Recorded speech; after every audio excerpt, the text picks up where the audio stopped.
Hey everyone, it's Dreivo. I hope you are doing well. Today will be my first English video.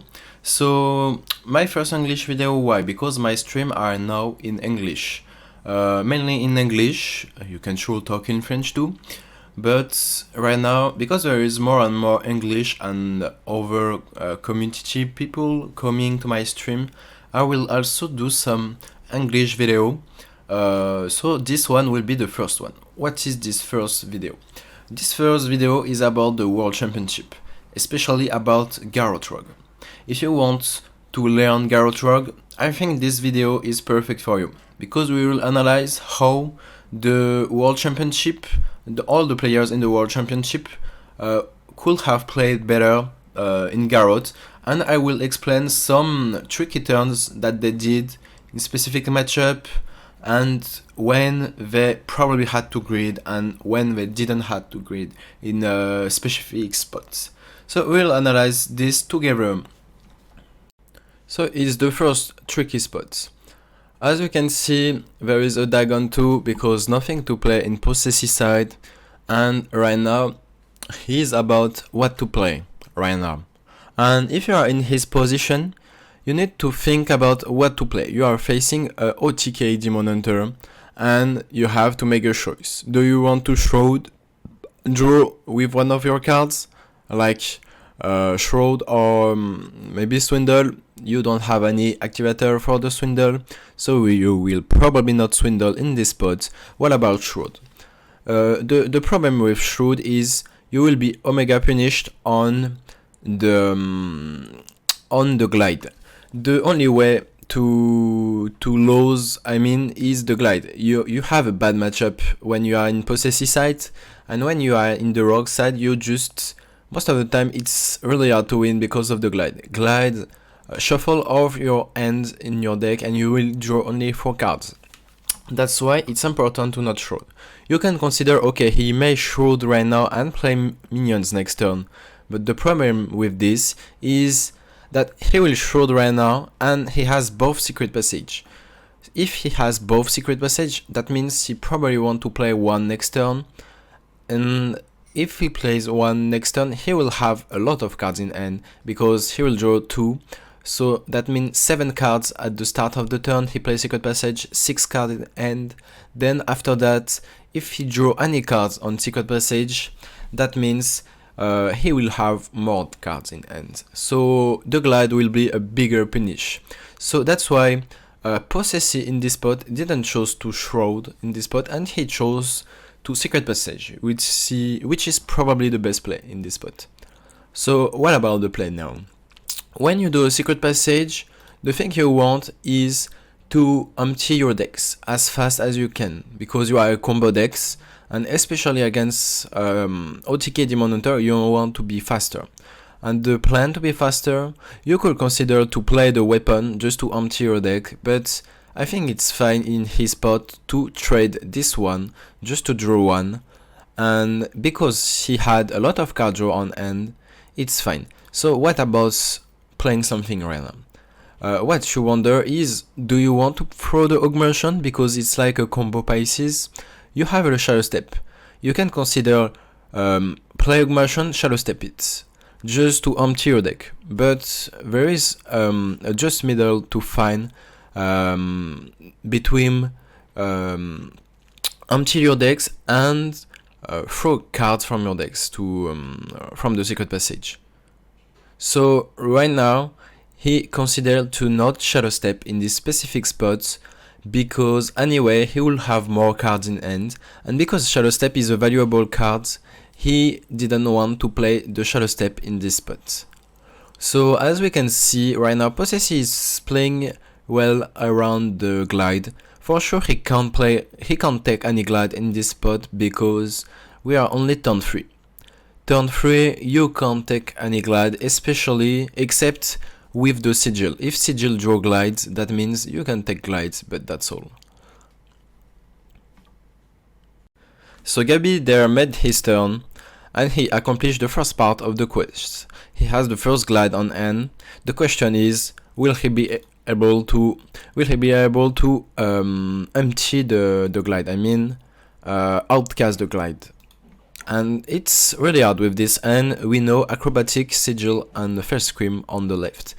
So in possessive side you have to respect glide. Sometimes you can just have unreading because he know this card is a discover one, I mean something that's Gabi discovered or something he drew with the outcast thing.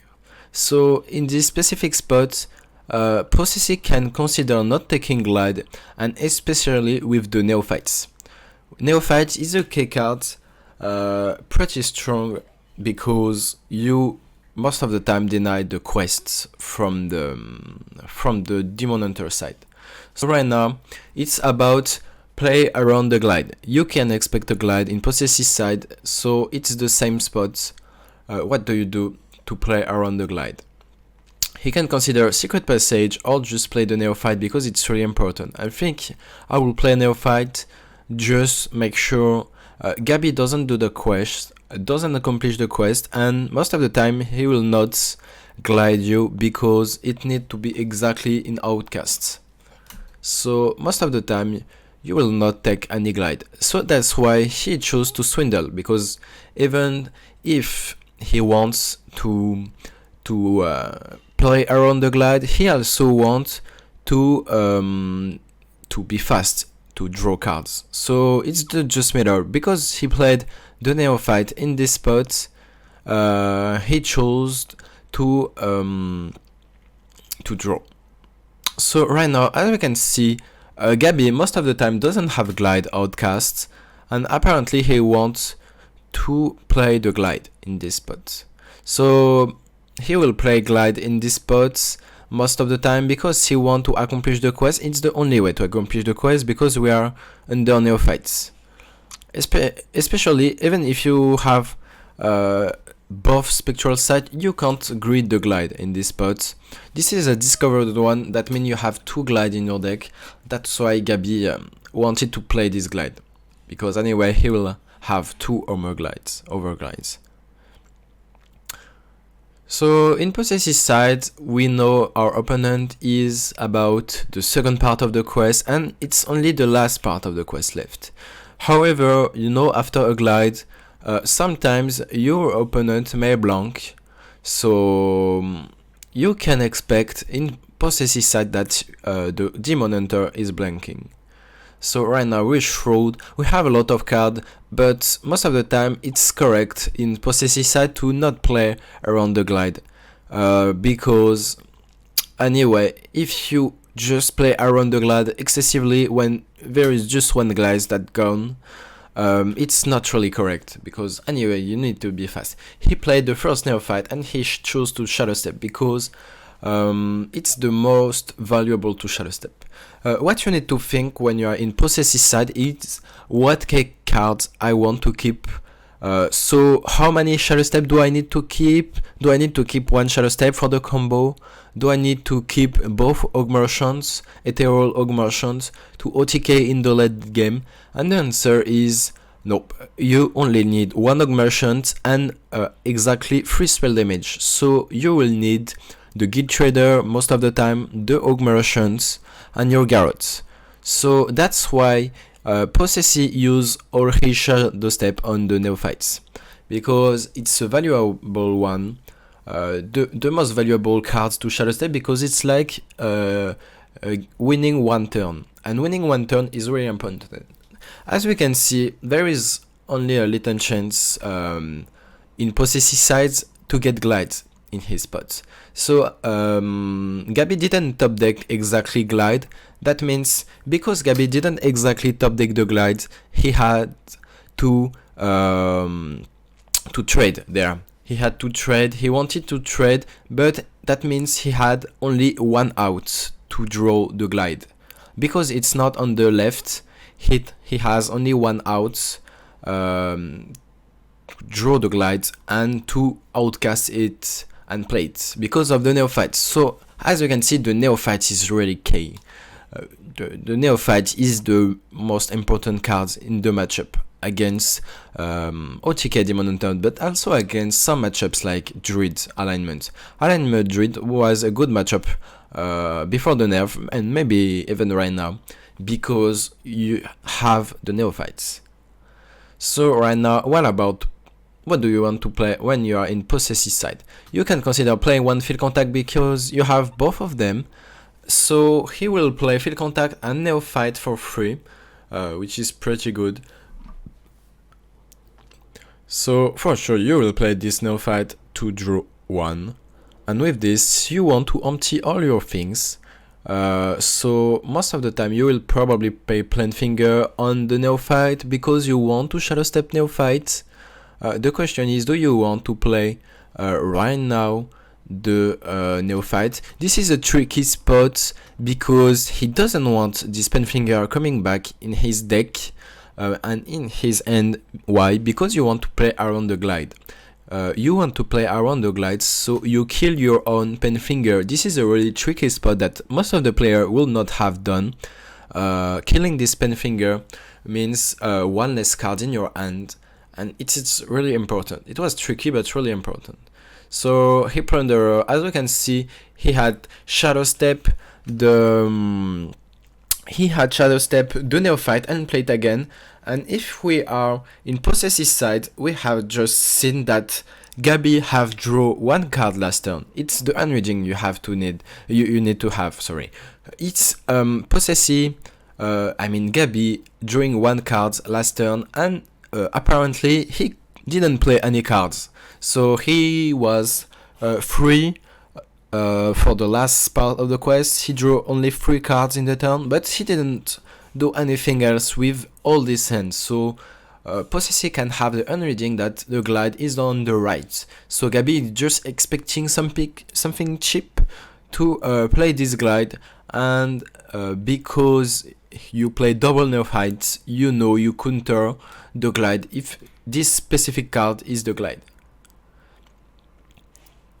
So possessive knows that he's playing well around the glide. He didn't have to play the prep just to throw the prep in his spots because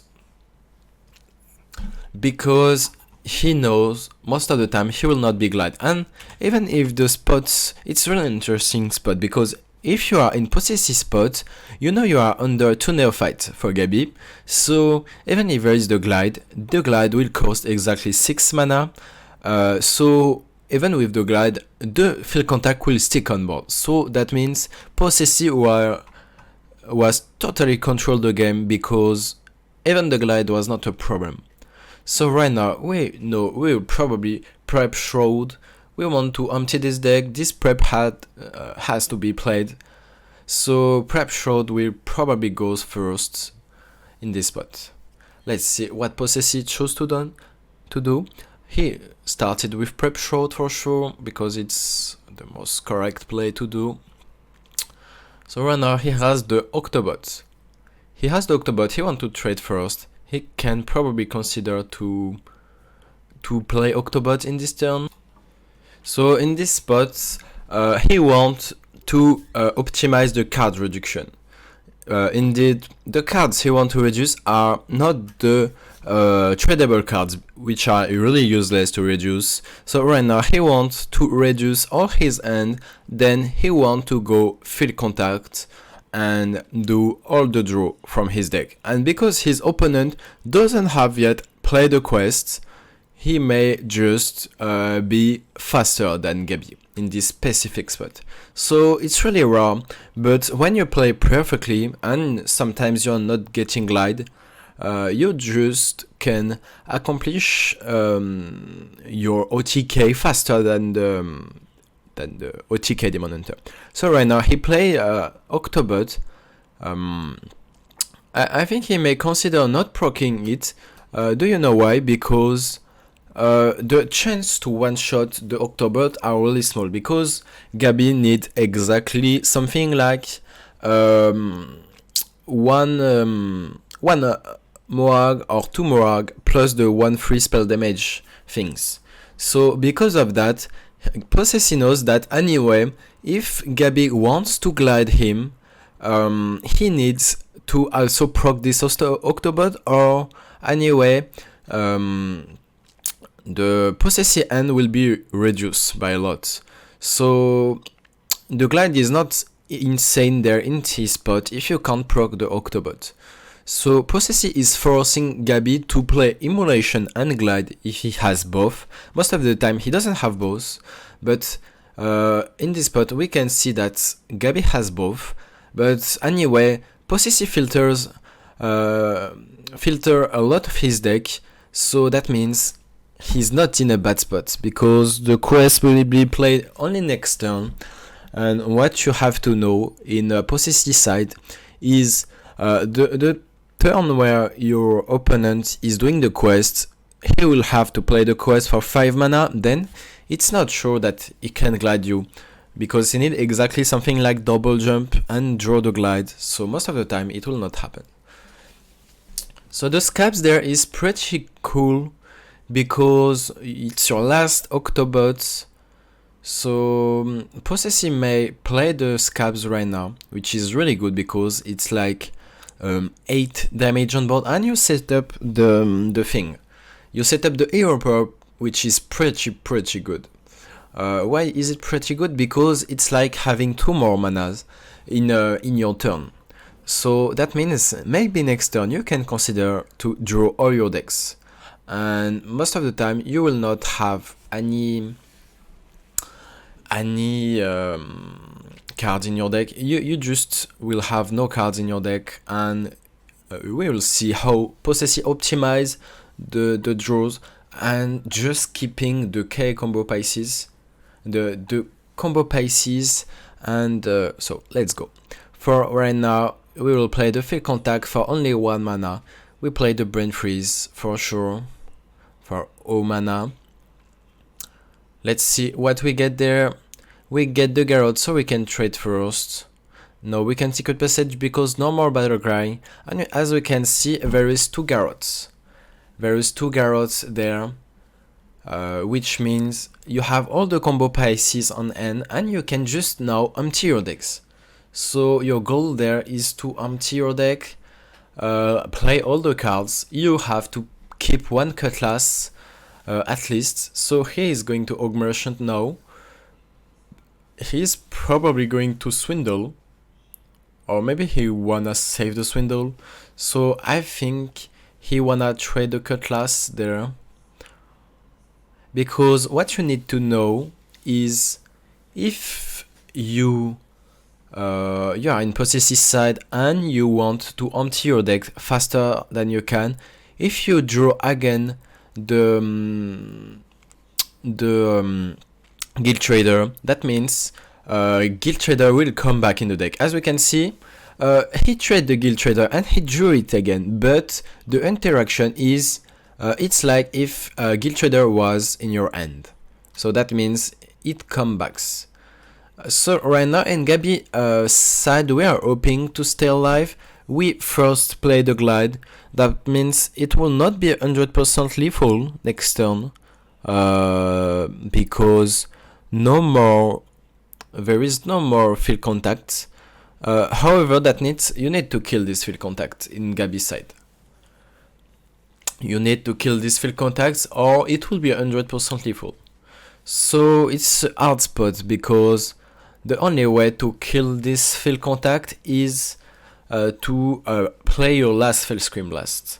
So it's really close there. Gabi doesn't have enough mana for sure to lethal in this spot, so Possessive is a pretty fine spot. The perfect spot will be to have played the weapon in Possessive side. Especially having 1 card is the perfect spot. Having 1 card, one can come back now in the turn just to see if Possessive had the possibility to have only 1 card in the deck. So we will come back just after this turn, just to see if Possessive had a shot to have only the K combo cards, the K pieces on his hand, and only 1 card in the deck. So Gabi made a play just to survive, but he knows he will not have lethal anyway next turn. So we first finish the play. As we can see that we can see that Possessy just doesn't have 100% lethal there. The question is, does he want to trade? If he knows, and if he tracked really well, he just knows Gabi can't have lethal. So if we can go to the end of the turn, anyway, it's okay. He just need to trade. He knows there is no way to die in a Possessy spot. He just have 30 damage next turn with the Garrotes. So as you can see, it's the death. The question is, could we optimize more in Possessy side to have only one card? So let's come back. Right now we can see Possessy log the game there, but what I want to see is if Possessy had a shot to just have only one card left in the deck and only 4 cards on hand. So the interesting spot is now, before the secret passage. The question is, do we really need this Octobot? If he tracked really well his decks, he could consider just to play maybe these Octobots, because he will not need this Octobot anyway. So the play probably correct will be play Octobot if you know that you will probably empty all your decks. We are now talking about optimization, about how can Possessy log 100% lethal next turn, even with the glide. So in this spot, he will have the Octobot on board, he could have Augmerations on it, play the Swindle, play one class. So right now, we see he chose to play the Augmeration there. I will personally have Swindle first. So let's see. He will now play the Swindle to draw. He will play also the Brain Freeze. He will probably play a weapon. Yep. So in this spot, the only way for Possessy to make sure having a lethal next turn, 100% lethal, was to play this Octobot at the beginning of the turn. So we probably know that Possessy was a good spot, because anyway the field contact will stick on board. Why? Because there is no more immolation, and because Possessy track it well, he knows that there is no more immolation and only one failed Scream Blast. There is no A-beam left. So the only way to deal with this field contact is to fail Scream Blast. But if you fail Scream Blast, that means you don't have any combo pieces anymore in Gabi's side. So Possessy knows the game is locked anyway. The card doesn't matter. I mean, even if he didn't play the Octobot, it doesn't really matter. But if you want to optimize more and just you need to kill your opponent next turn, you need to have a 100% chance lethal. That was correct to play the Octobot before the secret passage. But about all the game in Possessy's side, it was a really good leading game because of the neophyte gameplay. He knew when he had to neophyte, so that was really well played from Possessy. So congrats for him for his first game of Garrote. So now we are back for a game between McBunterface and Frenetic. So he chose to play the Neophytes on 2 because it prevents coin turn 3, and anyway you need 2 tempo in this matchup. But it's pretty good to prevent the coin drop 3 in McBunterface spot. So in this spot you shroud for sure because you don't have anything else to play. In this specific spot you have a 2-4 on board. The question is, do you want to kill it whatever it costs or not? And the answer is not. You need to accept your opponent is doing more armor. I mean 1 more armor turn. So in this spot the question is, do we want to Penfinger Swindle or just play something else with the Swindle? And McBunterface chose to not play the Penfinger for the Swindle, he chose something else there. The question is, if you do Penfinger Swindle, what do you do next? Do you think you can Prize Penderer in this spot? It's not enough to kill this 2-4 minion.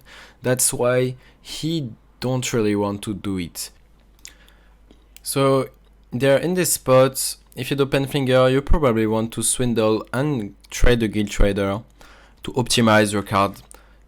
In this spot, Magbanterface chose to play the Neophyte plus the Swindle just for the tempo, and that's a good point there, because Neophyte prevents the coin, and 2 drop plus a 3 drop most of the time is happening in Frenetic spot with the coin, so that's not a bad spot for the Neophyte, because Neophyte will be probably useless in late game anyway. So this is a good choice from Magbanterface there. And let's see about now the next play. Next play, you have Octobot on hand, you have Shroud, you want to reduce most of the cards you have. You have Field Contact on hand, so it's a good hand to reduce in this specific spot. So you will probably play the Octobot, Painfinger to reduce your hand, and you will Shroud. You can do it in this way because anyway you will Shadow Step the Octobot most of the time. So that's the way he's going. He's going in this way, and he will Shadow Step for sure this Octobot, especially because he has the Overfield Contact on hand. So you have like the perfect hand to reduce, to optimize your card draw. So as we can see, there is a lot of pressure from Frenetic. However, it doesn't really matter because in Magbanterface side you have all your Plunderer, you still have 2 Brain Freeze in your deck, and you will draw a lot of cards in his spot. So right now, there is just a small mistake from Magbanterface there. Maybe you will find the misplay in this spot is... I just will give you the answer in few seconds. Try to find the mistake in this spot. It's all about the mathematics. All about the mathematics about the Prize Plunderer. Anyway, you will play the Prize Plunderer in this turn. So the reason to not play Plunderer right now is a mistake in Magbanterface side. So he has to play the Plunderer, I mean the Octobot first, and he will just not have to Augmerchant this 3/3, but instead of this he will just have Augmerchant a 2/4 minions. So that means right now he just play Octobot, and first he play Octobot, then he Augmerchant one of the 2/4 minions, and that means he can plunder the 2/4, which would have been a 2/3, and he will plunder the 3/4 that will have been exactly 4 damage. And as we can see right now, because of not optimization, most of the time he will not kill all this board. He will not kill all this board, so let's see if it's a problem. It will probably not be a problem, but we are interested about optimization. This is not like a losing mistake, like a really important mistake, but it's about optimization, and sometimes it can matter. It can matter to optimize. So right now we can see Magbanterface going for the Secret Passage, but we have the problem sometimes of the hand size. Is very rare for Magbanterface to have a problem with the hand size. Most of the time, nope. But Magbanterface knows what is left in his deck. So let's see what he's doing. He chose to Secret Passage before play the weapon in this specific spot. The weapon you will probably never trade it because you drew so many cards. So most of the time you just have to keep the weapon. I mean, you just have to play the weapon and push damage phase. So in this spot, what Magbanterface want to do?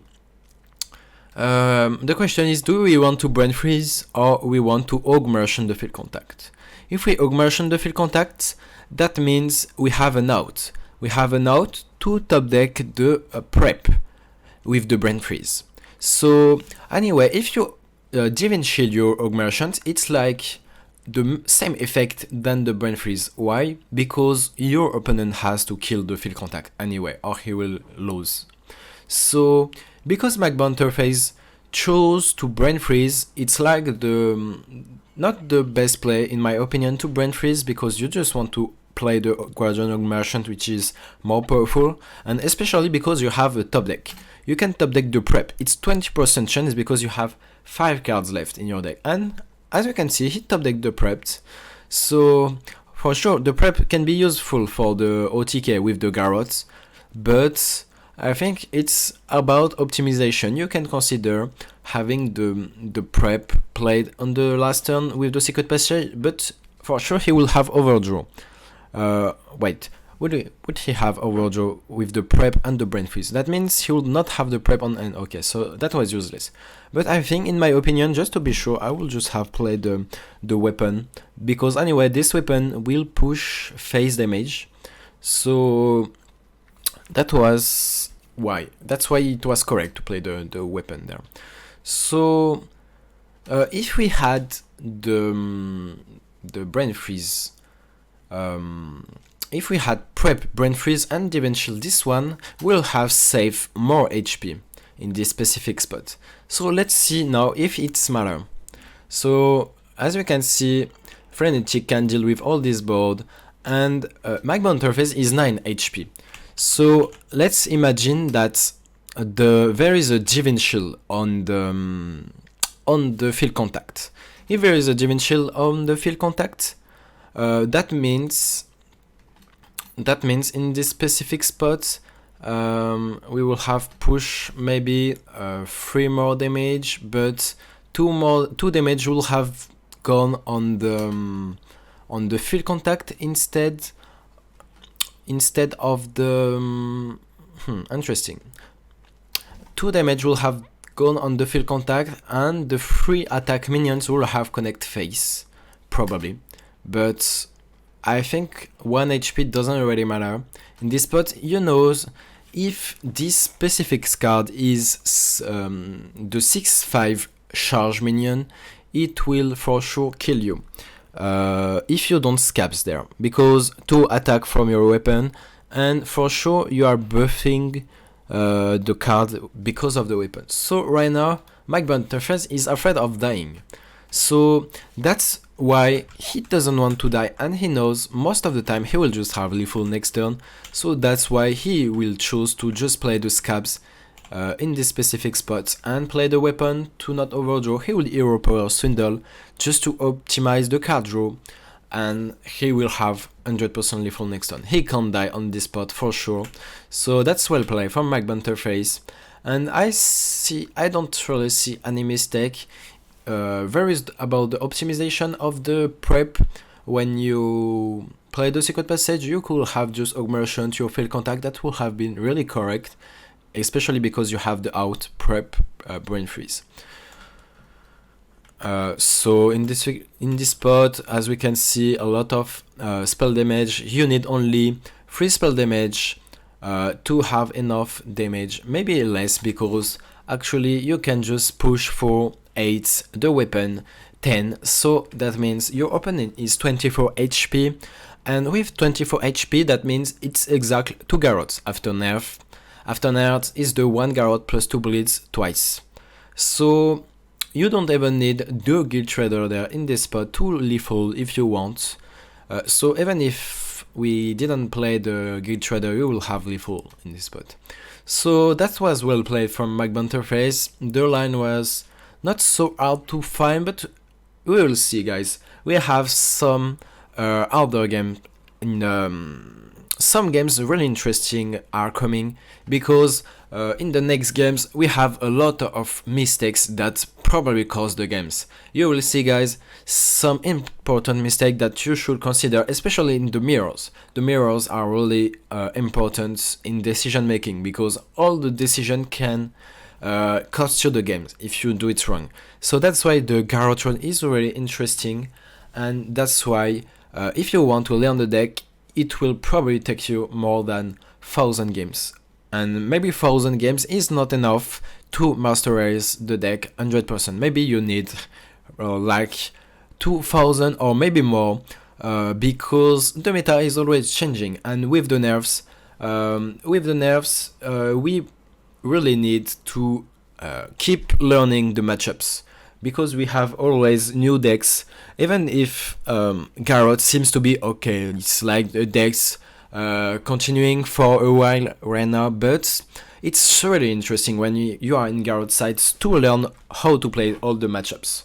And sometimes matchup get improved because of new cards adding in the deck. You know, the quest warrior was already a deck, but right now the list is improving with the new cards every time, every new extension.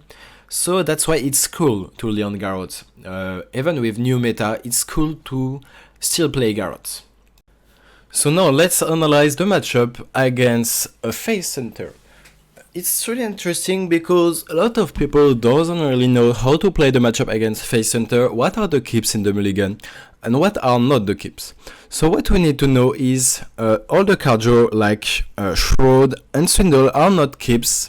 Face hunter, especially because of the Trog, but even without the Trog, it was not a keep. So he chose to keep the Brain Freeze because Mike Bunterface has to deal with the Trog. The best cards to keep in the mulligan against Face Hunter are the weapon, the Brain Freeze, the Octobot, because Octobot costed 2 mana. Right now you can consider not keep Octobot except with the Scabs. If you have Scabs on hand, it's really correct to keep the Octobots even after the nerf. So let's just stay in this meta where the Octobot costed 2, and if the Octobot costed 2 mana, it was 100% correct to keep Octobot. It's probably one of the best cards. So it will be really tricky because you have an end of Mike Bunterface with the Scabs. Scabs 7 mana. So most of the time, if you can, you just want to save this coin for the Scabs. So the question is now what Mike Bunterface want to do. Does he want just to play a DAG or he wants to just Guild Trader? I think in this spot I will just trade the Guild Trader, and I have many outs that deal 1 damage, like the Oak Merchant. I have 4 Oak Merchant and also the Penfinger. So in this spot I think I will just trade. That's what Mike Bunterface chose to do, and he will probably face tank in this spot. Because coin is really valuable, you will not Brain Freeze in this spot. Next turn you will probably Shroud.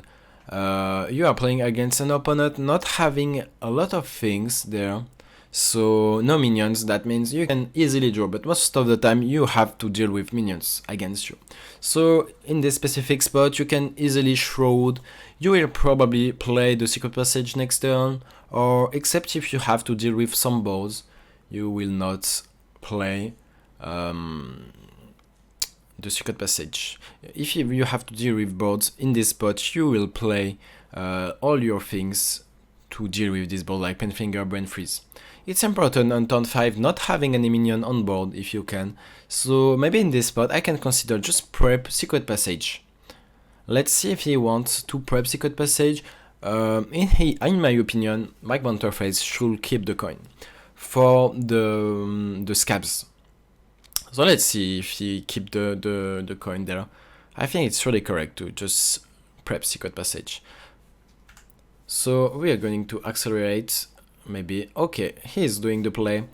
He's doing the play Secret Passage. So he saved the coin, which is really cool there. Really good choice. He stay on the line to keep the coin because most of the time you can be really low HP against Face Hunter and you really need Scabs. So he will probably trade with the Cutlass for sure. He will probably play the Neophyte. I think he will Shadow Step the Neophytes. The question is, does he has a target to kill with the Brain Freeze? That's a good spot, interesting spot. So he will Oak Merchant. And does he want to kill the Brain Freeze? Nope. It was interesting because he chose to let a minion on board, but at least the minion will play around the Rhino. Why? Because it has Divine Shield. So it was a nice choice from Mike Bunterface. The overall choice would have to Shallow Step the Neophyte, play Oak Merchant and Brain Freeze. Just make sure to increase the chance during the field contact in Mike Bunterface's side. So let's see what Glory is doing. For sure, Glory had a really pretty bad end in this spot, so it's really easy to play against this end in Mike Bunterface side. We draw the contact finally, so we are doing now Divine Shield on the field contact for sure, which is pretty good.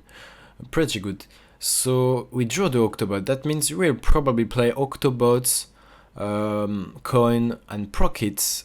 Yep, that's the play there. Because anyway, next turn, if you need, you can just caps. And most of the time, the field contact will stay alive on this spot. If you have a field contact with Divine Shield, most of the time it will stay alive against Face Center and against tempo decks.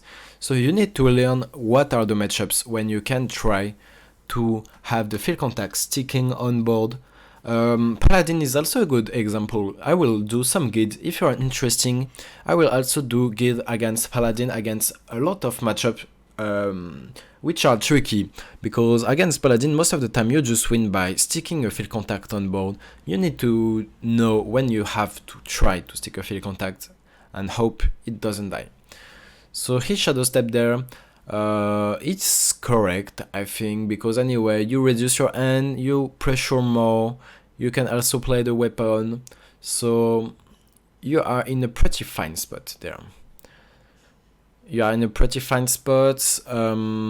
of the time Glory can't do anything. I mean, he probably has to deal with the field contact, or maybe he can think that he doesn't have to deal with the field contact and he will not win in this place if he is doing some So Glory probably thinks that he will just win the game if he trade the field contact in this spot.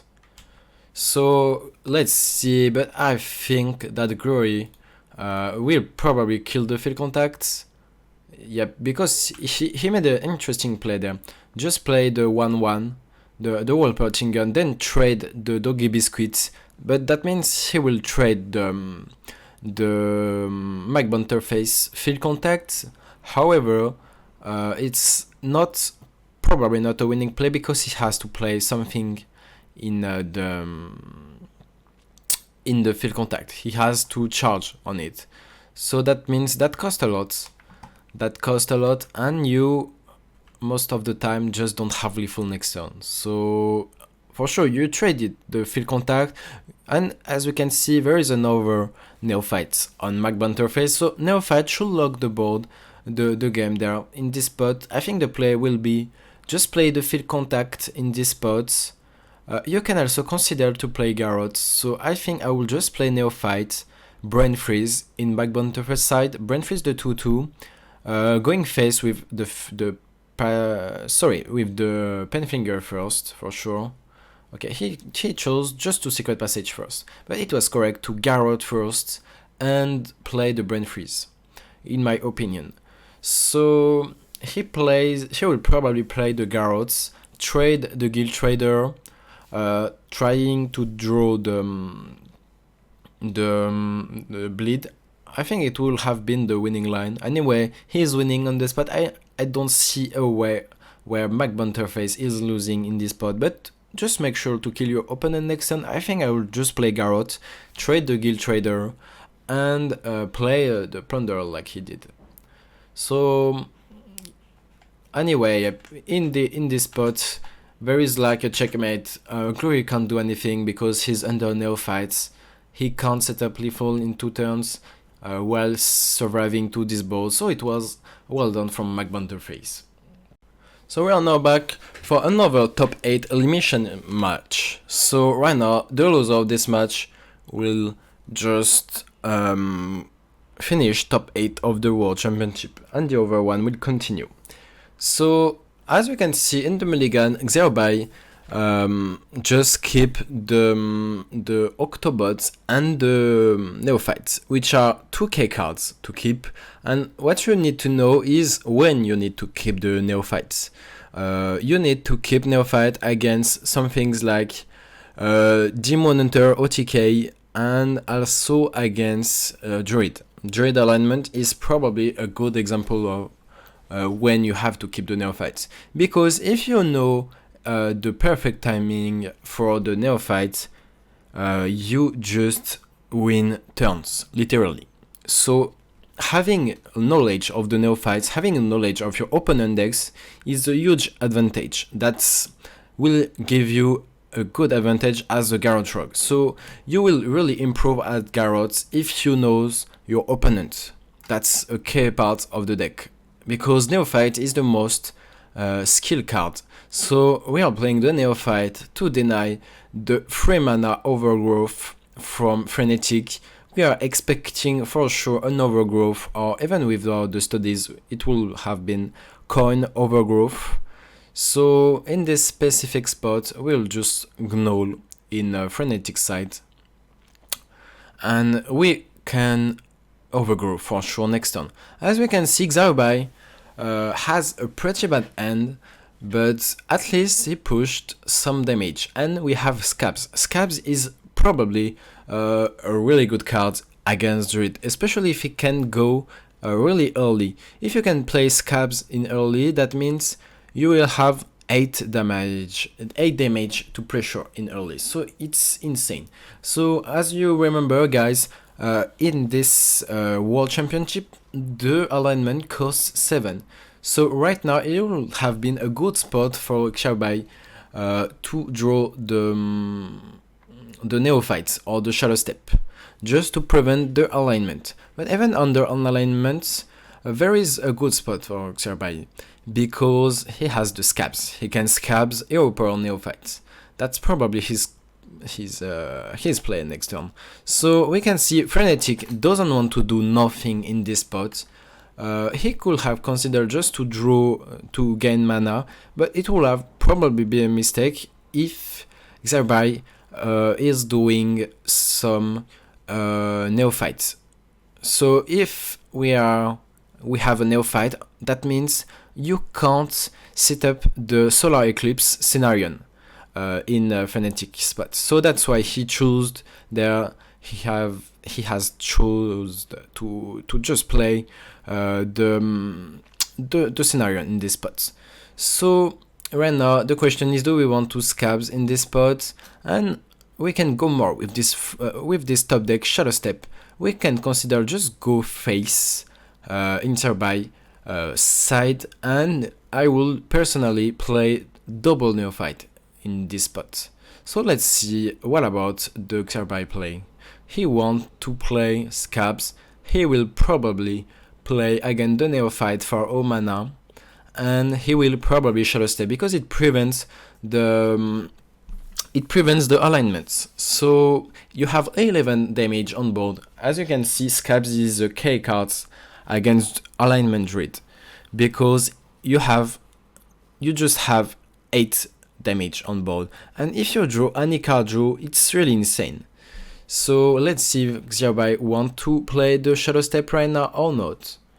I think I will play it, but it can also be correct not playing it. So let's see about Xiaobai's decision. He will play it because he wants to prevent Frenetic to do anything in this turn.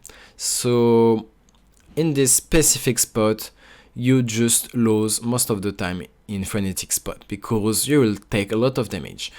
And as we know, for sure, Xiaobai didn't get any single draw there. You can say, okay, there is an empty hand in Xiaobai hand, but he has the pressure, and most of the time he will just draw some card draw. And we start with this Swindle. So how do we want to activate this Swindle? I think we can consider just play the Brain Freeze and play the Swindle for 3 mana with this Hero Power. So let's see if it's the play. Okay, he chose to play Octobot, then play the Swindle. It's almost the same, to be honest. So in this spot, we are missing 4 damage to OTK. So he's playing the Field Contact, he's playing the Brain Freeze on the Octobot. That means he has 2 mana, he can Secret Passage, and with 2 mana left, which is pretty good, actually. And do we find the last Shadow Step for the Neophytes? That's the question. If we find the Shadow Step, it's checkmate. Anyway, in these spots, most of the time it's checkmate, except Solar Eclipse scenario can do something, but Yep, we found the shadow step. That means there is no more outs. If you know how works the druid, the cake turns are solar eclipse scenario, or alignment on 7, or overgrowth on 3 if you have the coin, and on 4 if you have the no coin. So yep, it's checkmate in this spot from Xerbai, and it's really well played. So you need to know when you have to neophyte. So it was really important not neophyte on 2, and the shadow step with the scab's turn was really important. Having 2 field contacts really slow your opponent, which was really insane. So yep, congrats to Xerbai, playing really well as Garrote. There is no mistake in his gameplay. So yep, it's a lot about knowledge of the matchups. We'll see in next game. We have in the semi-finals and in the top 4 match and decisive match, we will have some big mistakes in Garrote. So we will see that together. So let's go now for another game. This time it's about elimination. So the winner will go in top 4. The winner of this match will be top 4. So it's the same matchup. It's the Garrote Rogue for Gabi against Alignment Druid of Nalgidon. So what about the mulligan? I think in this spot I will just keep field contact for sure. I can consider keep augmentation because the matchup you have to play it by tempo. So let's see if Gabi chose to keep augmentation or not. He choose to keep augmentation. The reason is you can consider play the field contact and play augmentation on it on tempo. It's really important. It's the K cards that probably prevents the druid to kill and one-shot the field contact, which is pretty good. So let's see right now what about the play. So on turn 2 we play the Jerry for Nalgidon. Nothing to say right now. What do we want to do in Gabi's side? We don't want to play the neophyte because it is useless. There is no studies that has been played, so that means you can't take any overgrowth. So Gabi will probably just dag on this spot. Gabi will probably just dag or play Plunderer plus Augmentations. I think I definitely prefer the just playing dag in this spot. It's really interesting there because Gabi is not killing this 2-1. Why? Because you can do a turn with the field contact and you will need just a target. You will need a target, just make sure that to optimize. I mean, if you do a field contact turn, you want some target, opponent target, because you have cards that deal damage to your minions if you don't have any target. So that's why it's important not taking this 2 damage now. Anyway, you will take this 2 damage, but it's better to just give you the flexibility. Give you the flexibility of killing this anyway. So what about the next turn? About the next turn, the plan to Gabi is to play probably Neophyte plus the Plunderer. So that means overall, did we need to attack with this weapon or not?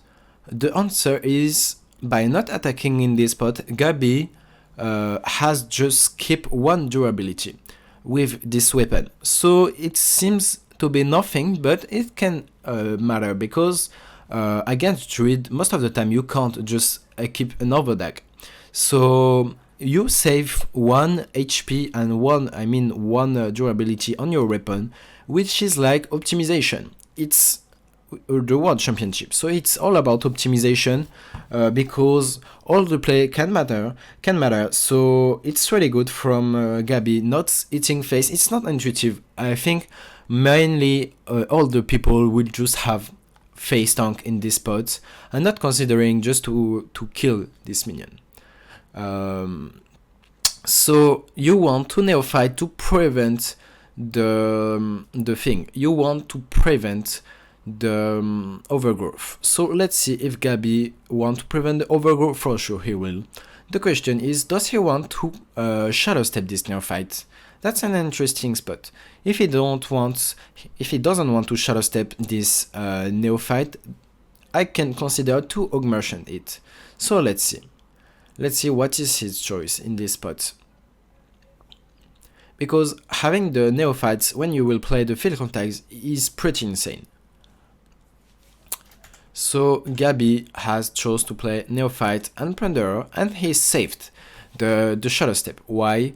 Because he wants to play the field contact and shadow step something. He will play probably augmentation on the field contact just to optimize the card draw. So I think Gabi is really happy there if he forces the Nalgidan to just kill this neophyte. Because if Nalgidan kills this neophyte, that means he will probably not kill the field contact, especially with Divine Shield. So that's why it was a really interesting spot there for Gabi. And as we can see, we played double Lunar Eclipse for Nalgidan, so it's like a good bait from Gabi. Because right now, most of the time, if you are Gabi, you just knows that the field contact will stick on board. I mean, there is no more Lunar Eclipse for Nalgidan. So maybe Nalgidan shouldn't place all this Lunar Eclipse. I think I will just save at least one, because field contact is a card. And one of the possibility for Gabi to win the matchup is having a field contact stick on board. But with this play, Nalgidan was really like, okay, there is no field contact coming next turn. So I don't know. About this play, I think it's a mistake in Nalgidan. We specifically analyze the Garrote, but we can analyze also if your opponent is playing perfectly, because learn Garrote Rogue also means learn how to play against Garrote Rogue. So if you know how to play against Garrote Rogue, that means you know how to play Garrote most of the time. So let's see about Gabi plays. There he will field contact, Divine Shield, and in this specific spot we can see Nalgidan just not being able to... Okay, my bad. About this play, about Gabi, I can consider in Gabi's side just to play the augmentations. I think Gabi didn't consider that there is not easy way for Nalgidan to kill this this field contact. So okay, Gabi chose to play it safe. I can agree with this, but when you see double Lunar Eclipse, you can consider just stick the field contact, because if still field contact is sticking on board, that means you just win on the spot most of the time. So let's see what wants Nalgidan do in this spot. I think he will just guff in this specific spot. Let's see it. He overgrowth. Okay, I think I will just have guff, to be honest, in this specific spot, but why not? Because you will not have any timing for the guff. He wants make sure to alignment next turn. So it's interesting spot. Why? Because Gabi will be under alignments. So most of the time, you just don't want to let your opponent to alignment, because you can pressure in early, you have the neophytes. So in this specific spot, you don't have any neophyte left for Gabi. So we shroud. The question is, will this field contact die or not? It's interesting. So we draw there in Gabi's side. And what about the play for Nalgidan? What about the play? We probably alignment, I guess. Let's see. It's really interesting spot, because Nalgidan can also consider just to play Gnoll and kill this field contact. So right now we have two Octobots on ends. We have the Scabs, which is pretty good, and what you are looking for is the Octobots. Octobot is the K card under alignment. So let's see if the field contact can stay alive in this spot, and I think this field contact might die because of the Mr. Smite and the Gnoll in this specific spot. So let's accelerate the turn and let's see if field contact stick. Yep, field contact will not stick, and as we can see, Nalgidan drew a lot in this spot. So what about the plan now? We can probably consider to reduce this end and brain freeze. That will probably be the play there for Gabi. So he'll probably pen finger. Okay, he chose to brain freeze. Okay, let me analyze the turn. He wanted to pressure more. I'm not sure if I'm correct. I mean, if I agree with these spots. That means having the field contact sticking on board. I think it just a small mistake there. He is reducing this hand with the Octobot. I don't know. I think I will just play Octobot proc with pen finger, and if he want to brain freeze, I will just double brain freeze with his cards. Like having the pen finger on end is okay because you have another Octobot. So I think it's important having the Octobot on end. I mean the pen finger on end. So let's see about the play. Is it checkmate? It may be checkmate for Nalgidan. But as we know, there is the scabs. So there is the scabs. The question is, Gabi is he dead? Gabi is dead. So yep. We had a lot of ramp in Nalgidan's side, so I think there is not like big mistakes in Gabi's side. He knew when he had to play Neophyte, but the K turns, in my opinion, is this turn, because as we can see, Gabi chose to play it really safe, and the K turns, in my opinion, was the turn 4. Because on the turn 4 he chose to shadow step the field contact, but most of the time you need to analyze the spots, and in this specific spot you know your opponent played twice of his lunar eclipse, which means most of the time field contact will stick on board, and if you count your opponent cards in his hand, you just know that the Gnoll can't go with the hero power there. So having the field contact sticking on board, and instead of playing the swindle there, just playing the Orc Merchant, save the coin, it will have probably been the winning line. So Gabi will have a chance to win in this spot, in my opinion, but it was by playing Orc Merchant on this one. Because what you want to do is just draw some Neophytes and do Neophyte, shadow step Neophytes and do stuffs. But it was really like the safe way to go, and you are really punished to a lot of ramps from Nalgidan. So yep, the K turns was really the turn 4. So we are now coming for another game. Now this time it's Rogue from Gabi against the Warrior from Nalgidan. The matchup is pretty good for the Rogue, but you can still be pressured by the Warrior. Especially because Octobot costs 2 and you run the scabs right now. So yep, I think in this matchup I will still keep the Swindle even if it looks like really slow, because you still have the Octobot for 2 mana, so I can consider shuffle the Swindle, just having the pressure and make sure you will not be pressured by the Nalgidan Warriors. So right now we trade on 1 for Gabi, which is a cool thing to do. We reduce the shroud, which is perfect because you don't have anything to do on 2. So we will probably shroud on 2, hit shroud on 2, he get field contact and Viper, which is fine, I mean, for the field contact. Next turn we will probably pen finger swindle.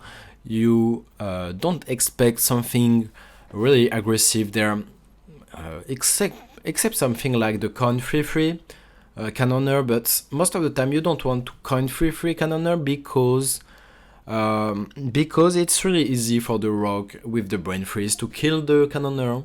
So Nalgidan chose in this spot not coin the 2/4 because he has the curve. He has the 2/4 for the turn 3, then he can double drop 2, and if he had coin there, even if the guard was really cool to coin because you gaining more armor, anyway it was not correct for the curve because you have only 2 drops. It's like wasting 1 mana for the next turn. So in this spot, what Gabi wants to do, I think Gabi just wants to pen finger swindle. Let's see what he is playing. He is doing the play. He is looking for the Octobot right now, so he may just play the Shroud next turn. Let's see. Let's see if he wanna Shroud, just try to find the Octobot. If he doesn't Shroud, that means he will just field contact and shadow step this field contact. So he may just penfinger the 2-1, the 2-2, which will be in a 2-1.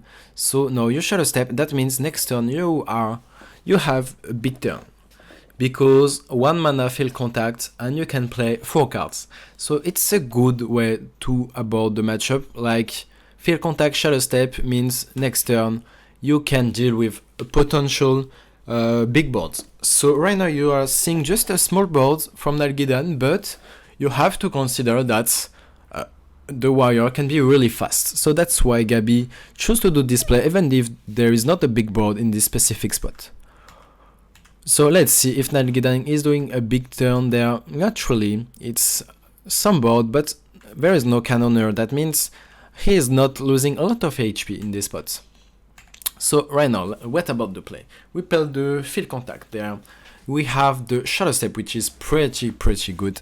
So we'll probably pen finger in this 2-1. Maybe we don't want because of overdraw.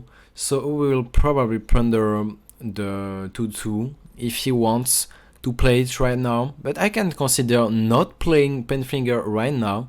I mean not playing the plunder right now. Just to augment their pen finger something, then you would do the plunderer to kill the 2-4 and the 3-4 with the shadow step. So he chose to not use the pen finger because of the overdraw. Maybe he will play it at the end of the turn, so we will see. In this specific, and he drew the Ben Freeze. That means in this specific spot, it's not easy for Nalgidan to kill this field contact. He means the weapon, for sure he has the weapon on hand, and he has probably something else, but it's not 100% chance to kill with this field contact. So Gabi drew a lot. He has scabs on hand, 12 cards in the deck, he has Secret Passage, he has Shroud Swindle. That means it's enough. He drew enough, and this field contact has done his job in this spot. So it's well played from Gabi for the optimization. The good play there was to consider that you can just plunder right now and not play the pen finger because of the overdraw. Anyway, he had to shadow step this for the tempo. Anyway, you have to kill these 2-4 minions. And you have the out of drawing the brain freeze. You had 2 brain freeze, and in this specific spot, he knew that he will be in the spot where Nalgidan will need the weapon plus something else to kill the field contact. So now let's accelerate. Let's see what Nalgidan is doing. He is doing the weapon plus the deal 2 thing, and maybe the 1 mana spell. Oh no, maybe not. Okay, probably just the hero power instead because it's 2 armor. And it's still valuable. So Gabi is really faster than Nalgidan in this spot, and the pressure, there is no more pressure there.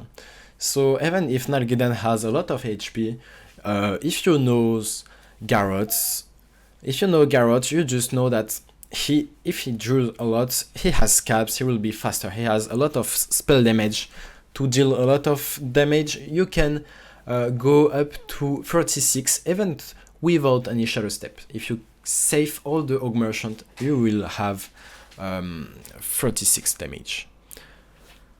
So we play Octobot, a stealth Octobot. He can't, your opponent can't one-shot the Octobot. Let's see about the play there. So we first play the augmentation to kill this 3-1. We play the Shroud, and it's probably the best play because you are looking for the Octobot. Octobot is missing. You had 2 Octobots in the bottom, so you had a high chance to draw the Octobot. It's really correct to play the 1-4 there because the only punishment will be Barov. Barov is the only punishment for dropping the Octobot there. Anyway, most of the time you just caps in Gabi's side. You will just caps next turn, so Nalgidan has to have exactly Barrow plus something to kill all the things, all the minions. So in this spot we can see Nalgidan having a pretty bad hand. He will probably play the 4-6 to kill something and draw 1 card. That's what he's doing. So in this spot, we just reduce this end. You will probably shadow step, scabs, which will shadow step the board. And the question is, do you want to play Neophyte first? This is interesting. You can consider just play something like Aug Merchant, Brand Freeze, the 4-4. Just make sure your opponent doesn't get back this 4-6, but anyway you are faster than your opponent, so it's probably better to just do like the way he did. So he wanna trade the Guild Trader. For sure he could have trade first if he wants to. He will probably play one Neophyte.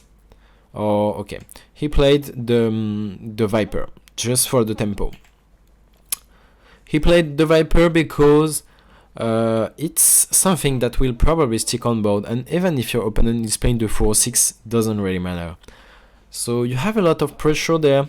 You will have some damage that connect phase, so you will have probably for next turn. It will depends, but you can next turn Hero Power. We will accelerate there.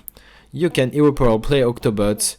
You will probably play the Field Contacts right now, and you will probably Swindle first, which is good. You can play Brain Freeze first, and now that you have nothing that costs all mana as a battle cry in your end, now it's correct to play this Augmentation to prog the Octobot. It's really about optimization. You don't want to reduce Brain Freeze that already costs all mana, 0 mana in your end, so it's really important to reduce your end after in this spot. So we just play double Augmentation in this spot. You will kill one of your minions with the Plunderer for board space. So right now you can just play Guild Trader, double Garrote, and trade. You have enough mana to have the leaf roll in these specific spots. So yep, you couldn't trade my bad there, but you just need to kill one minion. It's all about board space, and in this spot, if you know the maths, you just know you have 36 from the Garrotes. So yep, it was well played from Gabi. There is no mistake from his side, in my opinions. If you guys see some mistake that I didn't notice, you can feel free to notice in the commentary. I don't know the English word, sorry for that. So let's see now the last game of the match. It will be Nalgidan against Gabi, but this time it will be in Nalgidan side, the Rogue for Nalgidan. So now let's see about the Mulligan against Gabi for Nalgidan. I think in this specific spot I will just keep Neophyte because I want to slow Gabi in Nalgidan spots. So he chose there to not keep Neophyte on the Mulligan. And okay, let's see if Gabi can do fast the quest or not. But I think Neophyte is a keep against Druid and OTK Demon Hunter, just because you want to slow your opponent. It's better having a Neophyte than some card draw. You just want to play around the glide, slow your opponent in the quest. So let's see. For now, there is not a lot of discussion about the play. You will just dag there. So no discussion. Probably next turn we just play the Augmentation and Swindle. Yep, that's the play for the turn 3. We'll especially focus about Nalgidan. There. We have the Shadow Step, which doesn't really matter there. And the question is next turn, what we want to do. There we are taking a glide there, so it's fine. It's not like some glide that's a big punishment, because anyway you just draw 2 cards, so instead of having 6 cards you will have only 4 cards in hand. So it's not a big punishment because it's, let me check, but yep, if Gabi is doing the quest with the first glide, Gabi is doing the quest with the glide, the first part of the quest, that means it will not be easy for him to optimize. For sure you are taking a glide, but I think you may be happy taking the glide right now in Nalgidan side, because that means it's reduced the chance of getting glide another time, which is pretty good. So that means Nalgidan side you can just not play around the glide, which is pretty good. So let's see right now. He chose to draw there. So it's really correct. Right now you can draw a lot. You can just play around the glide. You can just not play anymore around the glide. So let's see if Gabi do the quest. Gabi is doing the quest right now. It's only the second part. So let's see if Gabi chose to spectral sight in this spot. Probably not, because if he drew right now the glides, that means he doesn't want to draw two more. Okay, he chose anyway to draw two, so it's all about, okay, do I expect top deck the glides? He has only one glide in the deck, so that's why he chose to, okay, not really matter, just playing the spectral. So now we're on the Nalgiden side, we have both Garrote on hand, we'll probably Secret Passage in this spot, we are hoping to get some stuff, we hope get some stuff in his spot. So let's see what he gets. From the Secret Passage, we get some weapon, 1 mana thing. I think you will just... I can consider Octobot and play Neophyte. Let's see if he does this. Yep, he chose to do this play. For sure he can just trade a Cutlass, maybe looking for a Shadow Step. And Shadow Step the field contact, but I think it's fine in this spot. Most of the time, your opponent will not one-shot your Octobot. So let's see. Let's see about Gabi play. Right now, Gabi doesn't have a 100% chance to accomplish the quests. So the question is, does Gabi want to one-shot this Octobot? If Gabi does, that means he will not accomplish the quests. Because if we see this end, Gabi could accomplish the quests by playing Acrobatics and trade with the weapon. So it will be exactly 5 card draw. But in this spot, he chose to... okay, let me count again. He should... Okay, the order was corrected because of the outcast of the A-Beam. So right now, he trade this. The question is, does he want to kill the Neophyte? Probably not. And anyway, with the weapon, he has a way to accomplish the quest with Acrobatics and trade the 4-3 from his end next turn. So he probably want to save. Okay, he chose to play, to hit phase there. He is afraid of Neophytes. So because he's afraid of Neophyte, he doesn't want this Neophyte to be Shadow Step. That's why he chose there to kill this Neophyte. However, that's not a 100% chance accomplish the quest with this end. Most of the time you will get 1 tradable cards or 1 card draw in Gabi's side, but let's see if we accomplish the quest next turn. So in Nalgidan's side, we just want to empty this end while drawing cards. So you will probably... You can consider play Augmentation. No, he doesn't want to. So he knows that anyway, he's losing on glide number 2. He knows he's losing on glide number 2, but the chances are not so big, because already 1 glide has gone. So we are trading right now. We will probably have the quest right now because of the Acrobatics. So let's see if he wants to trade again. And he drew the Spectros. It's a big reward there for Gabi because of accomplishing the quest without playing the Acrobatics. If you all know, he knows the OTK Demon Hunter. It's really important keeping the Acrobatics because most of the time it's like 4 card draw. So keeping this 4 card draw is really insane for Gabi there. So he accomplished the quest. The question is, does he want to trade? He played the Blast. And the question is, was it correct to play the Blast? Maybe not, because maybe he can need to heal more. But anyway, if he need to heal more, it's fine, because Nalgidan can't deal a lot of damage there, so he has 2 immolation, so that's fine. This spot is fine. Nalgidan play 1 Neophyte, so that means in this specific spot he will slow Gabi. The question is, does he want to does Nalgidan want to let this field contact on board or not? I think he will Shadow Step. For sure he is playing the Penfinger now. Let's see what he gets. he's getting nothing special, so he can consider Shadow Step the neophyte. But anyway, Gabi will just have the trade on the neophyte with the hero power, and he can just play Culturus. So now we have a Culturus.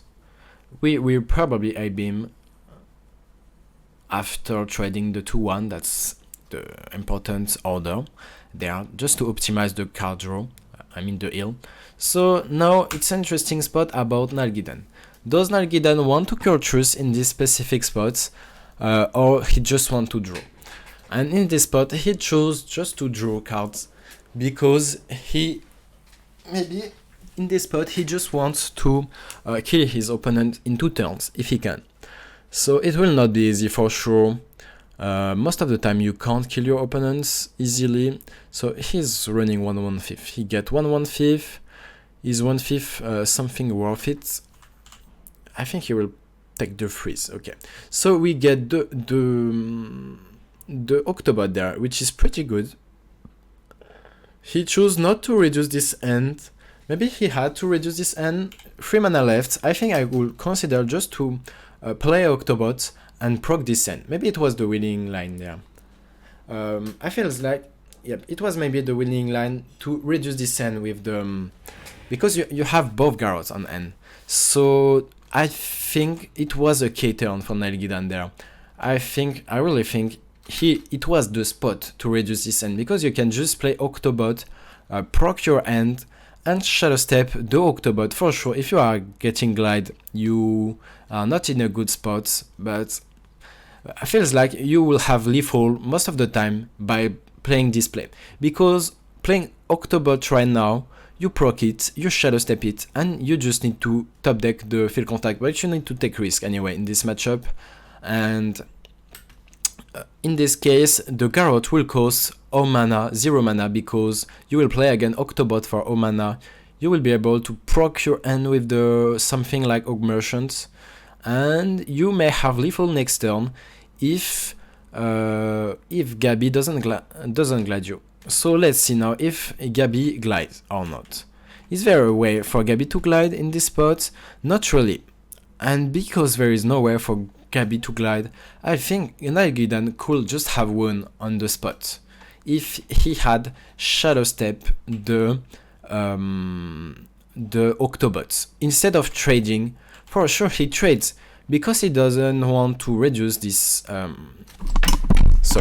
he doesn't want to reduce this weapon, but you also need to be fast, and I think he had a good way to set up lethal for the next turn. So okay, he didn't choose to make the play with the reduction things. So right now, can we glide in Gabi's side? We probably can't glide. So the question is, can we have lethal next turn? We probably have lethal next turn. So it's all about surviving in this spot. Yeah, because we have 30 damage next turn with this end. So we probably just want to immolation right now. So this turn doesn't really matter because we know what is going to happen. We just 30 HP for Gabi. And let's see if Nalghidan has lethal there. Let's see if the turn is perfect in optimization there. We play the Augmerchant now. So we are looking for the Guild Trader, I guess. So right now, Gabi can just spend Finger. Doesn't really matter what he's paying Finger. And right now, we have the Guild Trader. We have the Guild Trader in Nalghidan hands. That means in this specific spot, we can have lethal. We can have lethal because you can play the Guild Trader and play both Garrotes. And after that, you just need to draw all your bleeds. It's like not 100% chance to happens, but it may happen, to be honest. It can happen there. So in this spot, we'll see there is a little disconnection, but doesn't really matter. Nalghidan has the play anyway. He knows what was the play in this spot. So let's see. Can we come back to the game?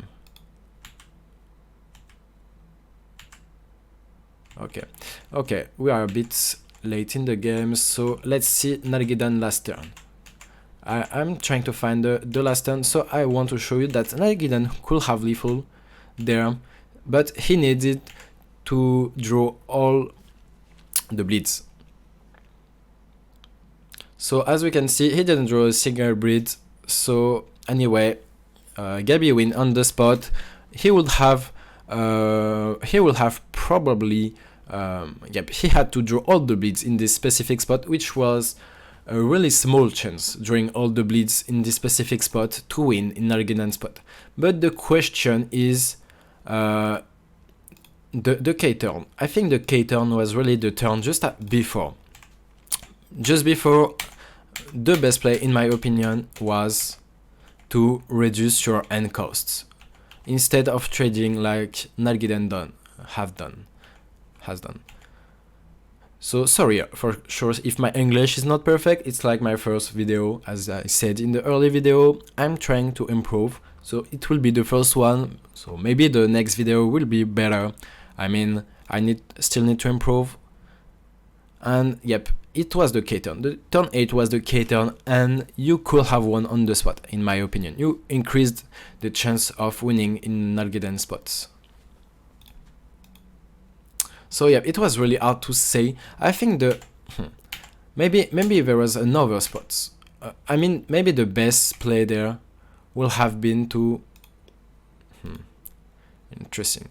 Yep, it was the play to just play Octobot proc, and I can consider Shallow Step the field contact anyway.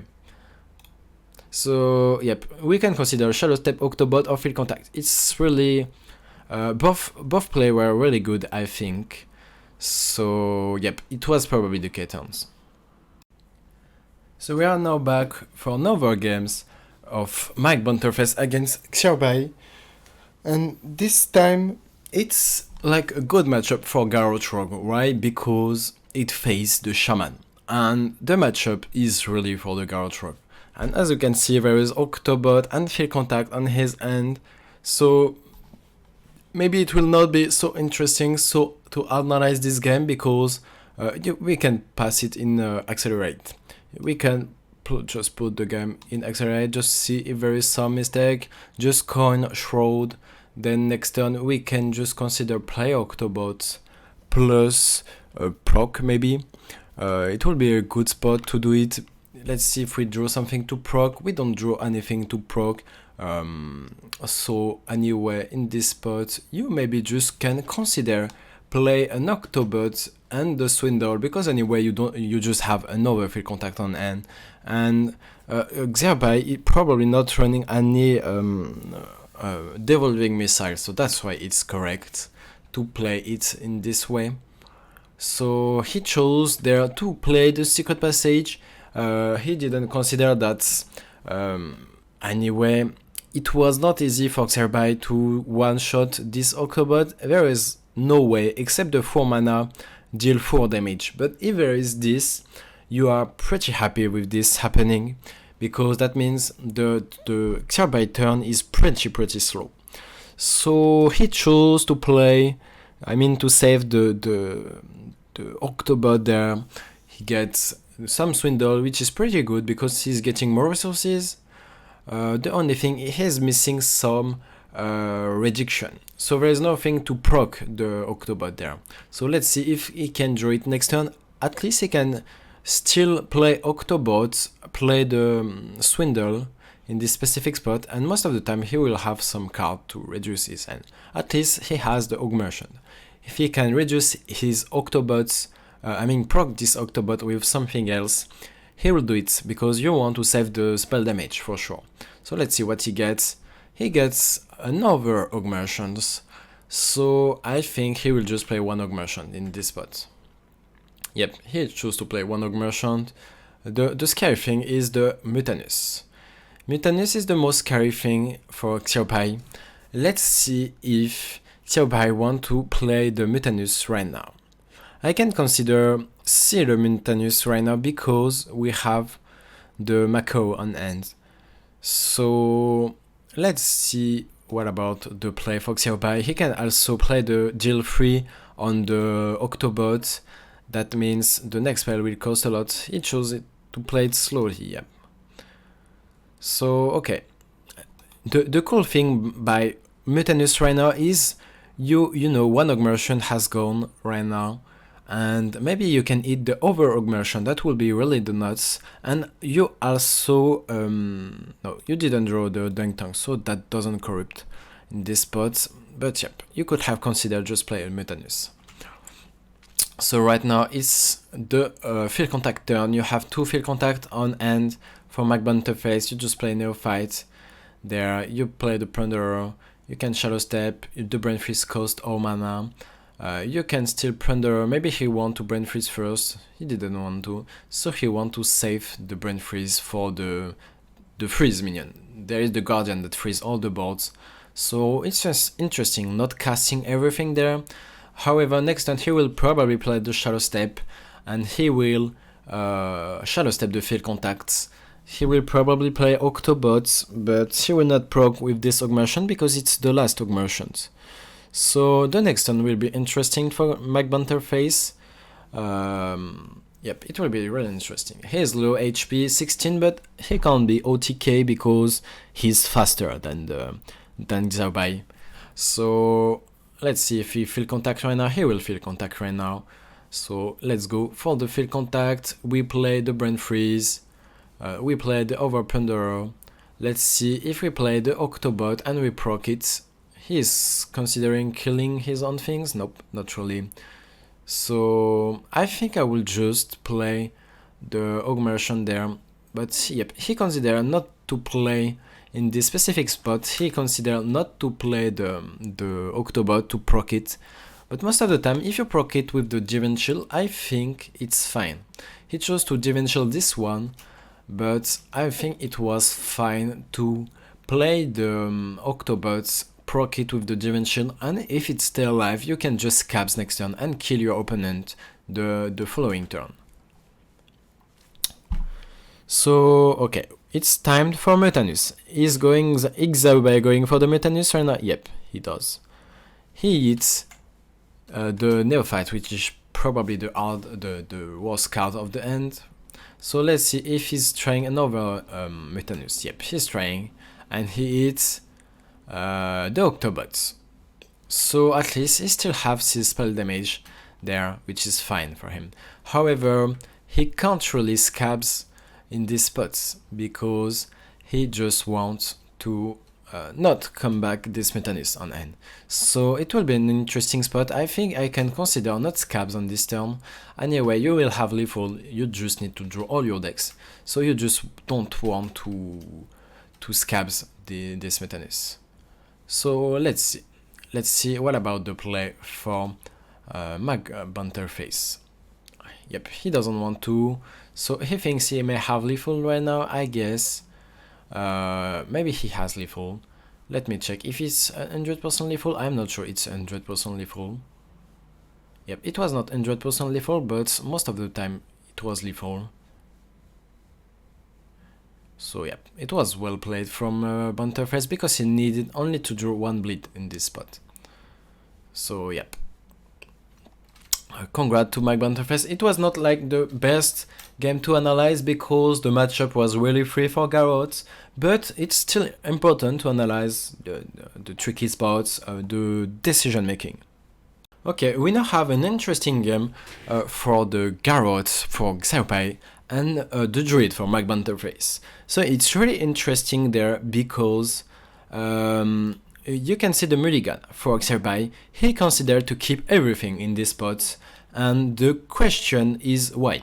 Why does he keep Secret Passage, Plunderer? And the answer is he just want to curve. He want to Plunderer on 1, he want to Neophyte on 2, and maybe not Neophyte on 2, you will see guys, because you want to prevent things with the Neophyte. It's just a K cards of the matchup. You play the 2 1-on-1 because most of the time it will push 4 damage, because on 2 your opponents most of the time hero power or do something else like the 2-1. So in this specific spot you don't need to Neophytes on the turn 2 for Xiaobai because you know there is no overgrowth possible in this spot. So with this top deck it's Octobot, but if you didn't top deck it would have been just playing the Neophyte on 3 and dag on 2. Because you can't just was the neophyte for nothing. So let's see what is the top deck of Xerpai, and he top deck probably the best cards, because you can augmentation this, you can play it by tempo. You play it by tempo, you augmentation your own neophyte, which is pretty insane, because your neophyte will stick. You have the secret passage next turn for 4 mana, you have 4 mana to play cards from your secret passage.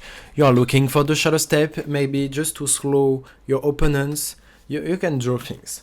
So it's a really good spot. You are seeing, if you are in my Bunterface side, you just can't do anything right now except kill maybe the Octobots. However, you are just slow, but you're expecting your opponent doesn't have any card draw there, because it's a lot of pressure. It's 8 damage on board. 8 damage is a lot. So because it's 8 damage, you need to Gnoll, kill probably the 1/3. Okay, he chose to kill one more HP.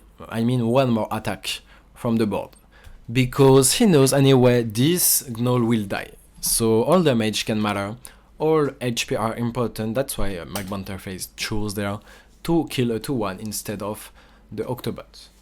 So in this specific spot, we have the field contact. We can value trade, shallow step neophyte, which is pretty good. And if field contact stick on board, we just win on nearby spots.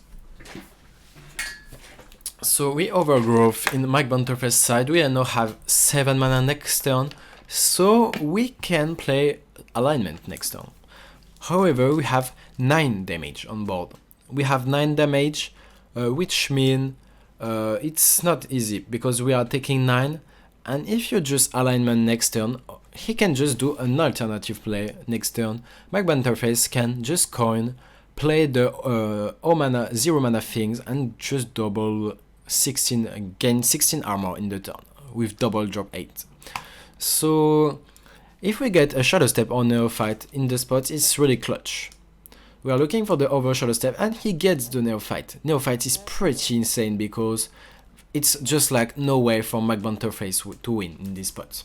There is no way anymore to win, because you just don't do anything on the spot, and because you take the neophyte on the 3 where you wanted to play the overgrowth, that means it's just over. The question is, do you have lethal? Do you just play anyway the Garrote on the spot, because you just need 1 bleed to lethal your opponent. Anyway, you will shadow step the neophyte, because it's over if you shadow step for sure. Anyway, your opponent is 2 HP. There is no comeback now, because your opponent can't play double drop 8 and bullshit with something. There is some drop 8 which is an out. Maybe you don't see the out, but there is an out. The out is getting the 9/7 for 8 from the Paladin. This 9/7 will deal 2 damage to all minions at the end of the turn, and for honorable kill, that means if you kill perfectly with 2 damage minions, you will gain 4 HP. That is the out in this spot, so let's see what McBunterface try. Does he try to find the out? Maybe he has the out. Yep. He knows probably the out there. He didn't get it. He knows it's over right now. So, yep. But you need to know the out from McBunterface. So that was correct to play, to try the 8 drop.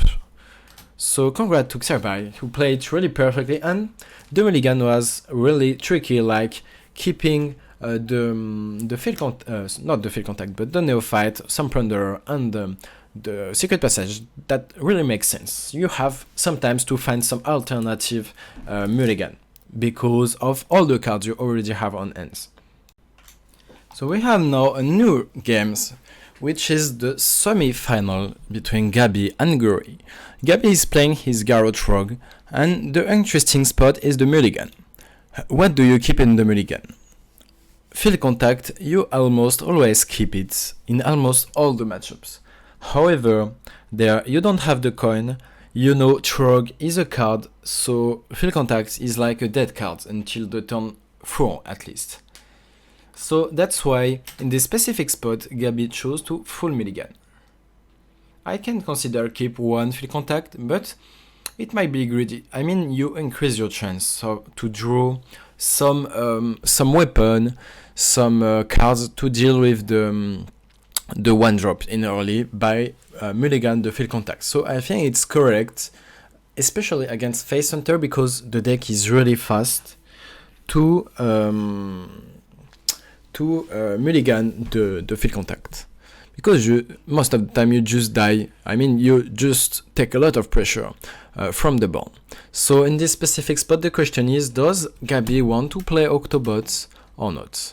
He can just play Neophyte, but it looks like the winning play in this specific spot is most of the time Octobot, because you know there is not cards keep on hands. You know the 1/1 is on the end, which is pretty useless for now. In the glory end. So it looks like the winning play is playing Octobot in this specific spot, because you can't just play Neophyte and next turn you have to Octobot proc it. It looks really not a winning play. So it's really interesting to see what Gabi wants to choose there.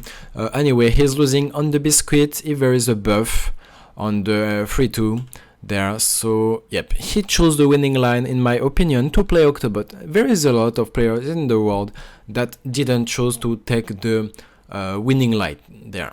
And Glory top decks the Biscuit. That means he just win on the spot. We can just check all the game in Accelerate, but at least what we need to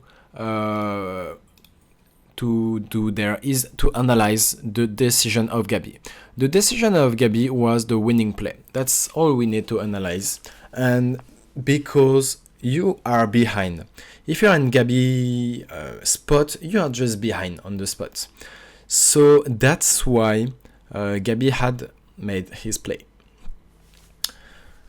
So we can't be result oriented in this specific spot, because I will have done the same play, and if I had to do another play, I will just do it again, because you are really low HP in early. You take a lot of pressure, so yep, that's why it was correct. If you are behind, you just need to take risk. If you are in a good spot, you didn't take a lot of damage, in this time you can consider save the Octobots and proc it by yourself. So in this spot, we just draw another Reno. We have the weapon on Glory's side. We just never lose in this spot, because we have a pretty bad hand in Gabi's spot. So he will just Field Contact, Pen Finger in this spot, and Shadow Step the Field Contact. So it will not be enough. Okay, maybe he didn't. Oh, she chose not to did the play. Is it correct? Not did the play. I think I will just have. I think I will just have Shadow Step the Field Contact, but yep, he chose to trade everything there. That's also a play I didn't notice first, but it's okay. Anyway, he doesn't want to take the 3 damage from the 3-4 minions, but anyway, he's really low HP. Anyway, he just know he's playing 1 minion right now, it's over. So what he wants to do right now is draw the scabs. If he doesn't draw the scabs, he just wins. He just loses on the spot. So let's see what is the play. I think in Glory side, we can consider just play the over weapon. Yep, he chose to play the over weapon in this specific spot. And because we didn't draw the scabs, Gabi just play with his deck. He just know, okay, if I don't draw scabs anyway, I'll lose the game. So because there is a Reno on end. And in this specific spot, he can just concede if he wants, because you can't win on this spot. So let's see until the end. Yep, he conceded this game. It was not winnable. Glory top decks in this one. The Biscuit that just closed the game in early. So yep, it was well played from Gabi anyway to just drop the Octobot on 2. And yep, the Glory just couldn't lose on this spot. So after this video, I think you will masterize the matchup as Garrote Rogue against Alignment Druid, because we're seeing a lot of time this matchup, And this is an interesting spot for the mulligan for Gabi. What do we want to keep and what do we want to mulligan there? We have augmentation neophytes which are really good in tempo, so most of the time you will keep them, and you can consider keep the Shroud in this spot, maybe even the Swindle, because at least you have some combo cards, I mean specific tempo cards that you need. So in this spot, Gabi chose to just shuffle the Swindle because he doesn't want to coin Swindle, and he wanna play the Shroud maybe on 2. So he want to neophytes on 3 most of the time. It all depends. It all depends what's happening. So what's Gabi getting? He gets Field Contact and Octobot, which is really insane. So right now we have some Discover, and the decision about Glory are really interesting there. So what is the spell that he's going to text there? He's going to text the draw one, the cheapest one of the the lowest cost one of the cost more one spells. So this spell is really interesting because you can draw something like Maligos if you run Maligos, or you can just draw the Lightning Bloom, which is really interesting.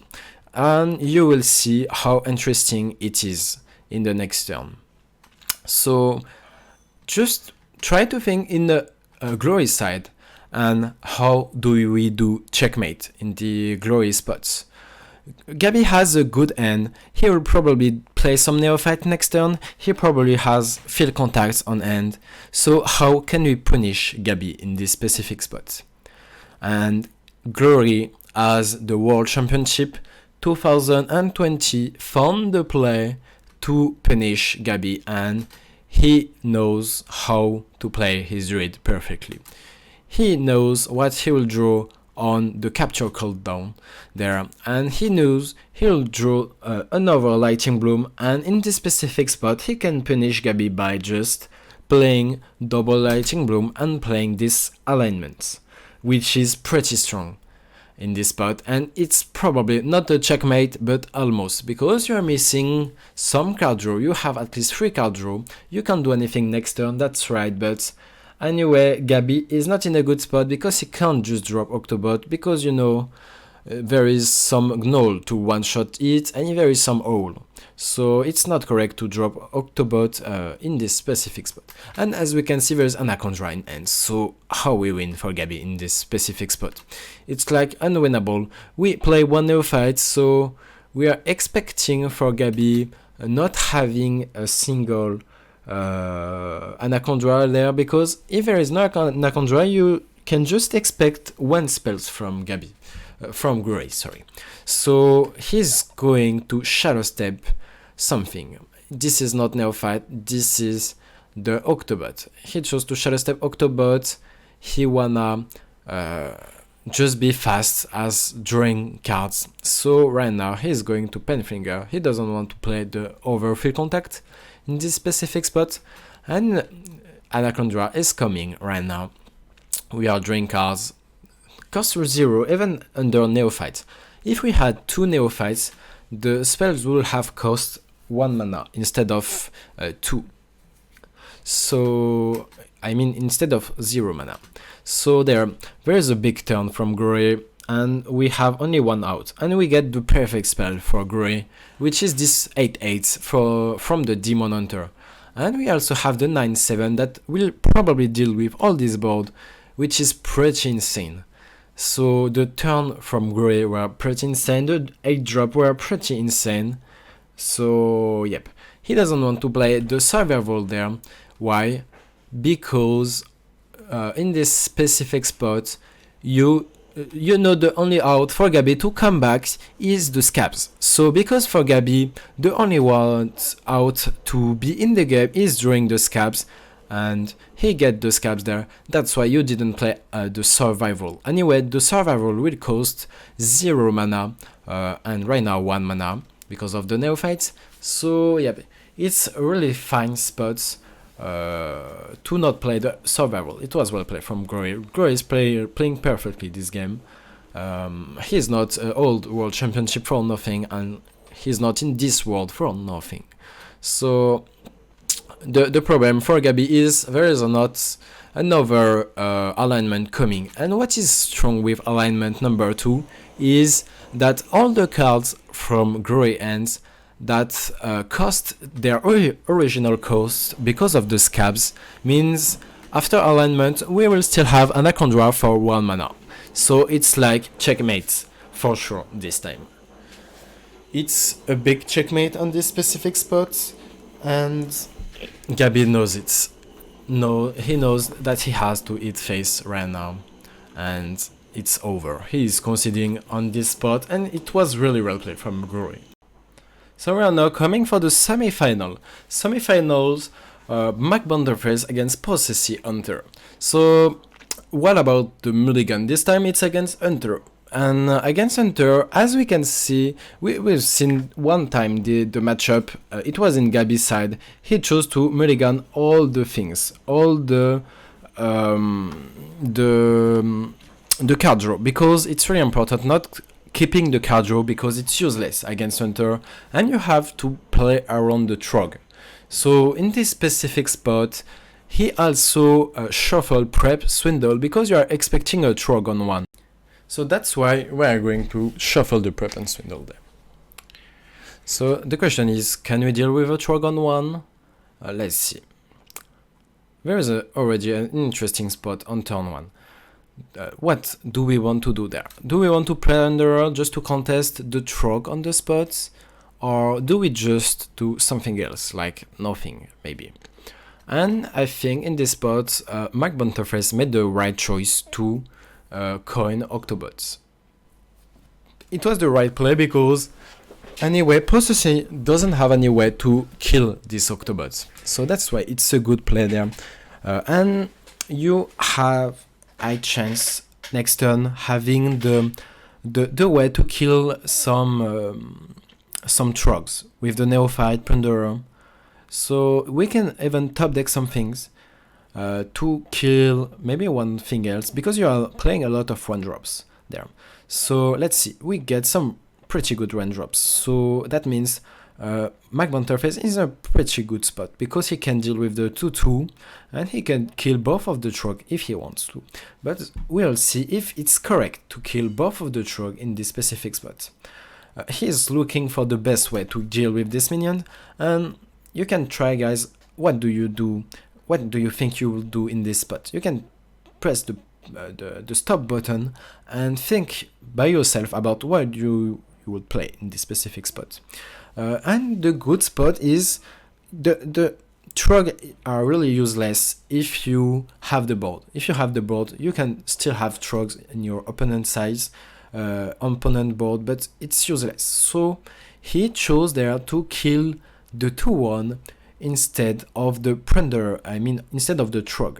So in this way, it's a better spot for Mac Bonterface on the board, because anyway the 1-1 will trade most of the time, and because you played 1 Neophyte, that means it will not be easy for Possessy to do some things with the other Trog. So yep. Possessy will just play Neophyte, Og Merchant, this, and yep, he has a good board there. What about Mac Bonterface play? So probably you don't want to play anything in this spot because yep, you want to save the Plunderer, and you just don't have any way to kill all this board in this specific spot. So the only play there is just to dag. So Mac Bonterface is going to dag and kill the 2-1, and the Neophyte has to go face because you will scabs on the turn 6 probably. So it's very important, push this damage. You can't trade the Neophyte on this specific spot. So in this spot, Possessy drew some Biscuit, which is pretty good. And you will prefer to Hero Power instead of playing the Martial Cube. So you will just play the Biscuit, Hero Power, and most of the time there is a high chance for this Neophyte to connect face twice, which is pretty good for Possessy. So we drew the Octobot in Mac Bonterface, and we have the Octobot number 2. So what do we do now? If we do Octobot proc, we call our opponent that next turn will be Scabs. But is it a problem? Anyway, it's not a problem because you just want the scabs there. You just want to scabs on 5 and it will kill the neophyte. I mean, it will sap the neophyte, which is pretty good. So in this spot, you will scabs, and the question is, do we want to play the neophyte? Do we want to play the neophyte under scabs? That's a good question there. Anyway, Possessy has to push this damage because it's so important to push 5 damage. Especially, you are sure in Possessy side that your opponent has scabs for the next turn. So, there is scabs coming. I think you will full face for Magbanter Face. You don't care about kill the Wrangler because anyway it's really slow for him to play it again, and that means the Rhino will come next turn. And because you are pressure lot, your opponent is only 18 HP in these spots. So the Magbanter Face can consider play Neophyte right now, but he didn't. I think I will have played the Neophyte there just to force your opponent to play the Rhino. You force your opponent play the Rhino, and that means in this spot that you can't also hero power for Possessy. If he plays Rhino, he can't hero power. So that's why I would just play Neophytes in this spot. Most of the time, you just don't expect the Rhino coming on the turn 6.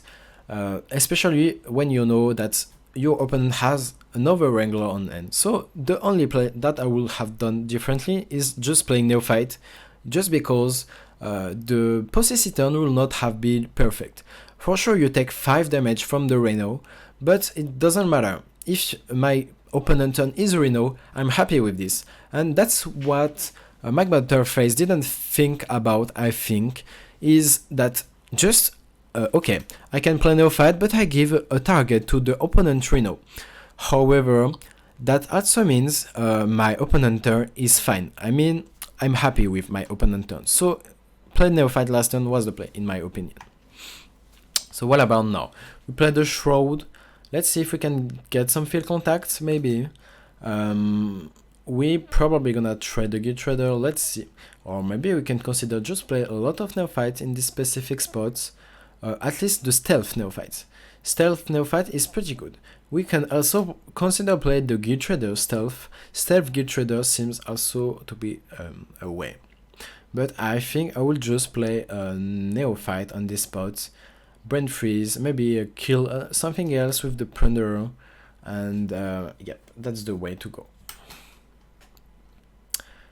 Let's see what Magbanter Face chose to do and if it's correct in my opinion. For sure you will play one Stealth Minion, which is pretty good. The question is, can you just play Neophyte and push for 8 damage face? So you put your opponent to 10 HP, you put the Dark Face 9 HP, you have the Neophyte which is going to put 3 more HP next turn. That means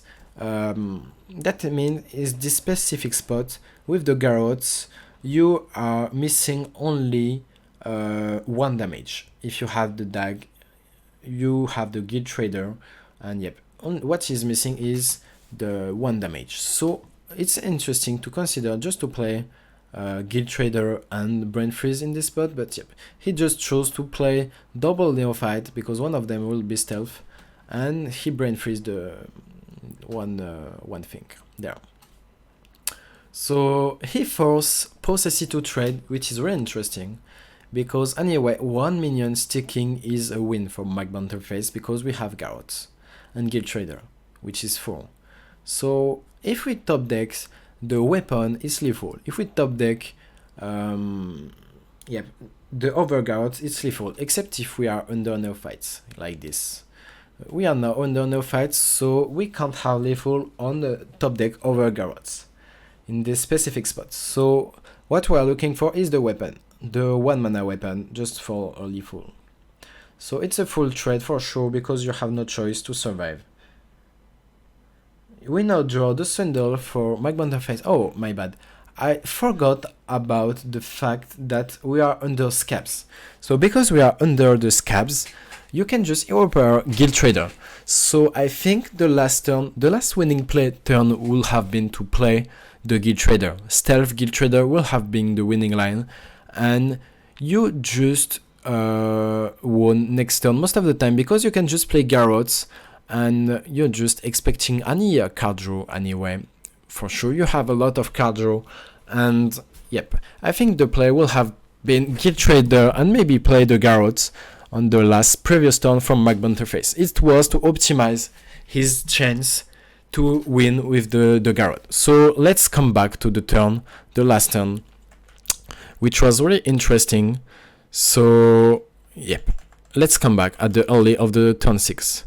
So in this specific spot, I think the winning line is to play Guild Trader, kill the free throw, and you just go face with everything. You play the Dark Face, and you also play the Garrote in this spot. I think you just can't die mathematically, because you have 3, 6, 9, 12. 12, that means you are 9 HP. 9 HP is quick shot, and the 3 mana deal 4 and hero power. So is it correct to play around it? That's a good question. However, is it correct to play around it when you know one card of the end is Reno, one other card of the end is the 1/1, and you just this card, you just don't know what it is, and this one.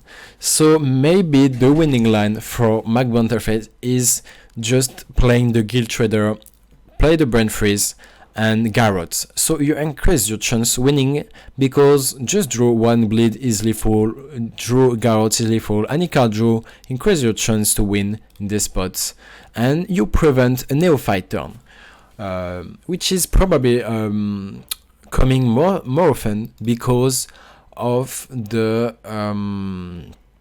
your opponent is running 1 neophyte. I mean, one less.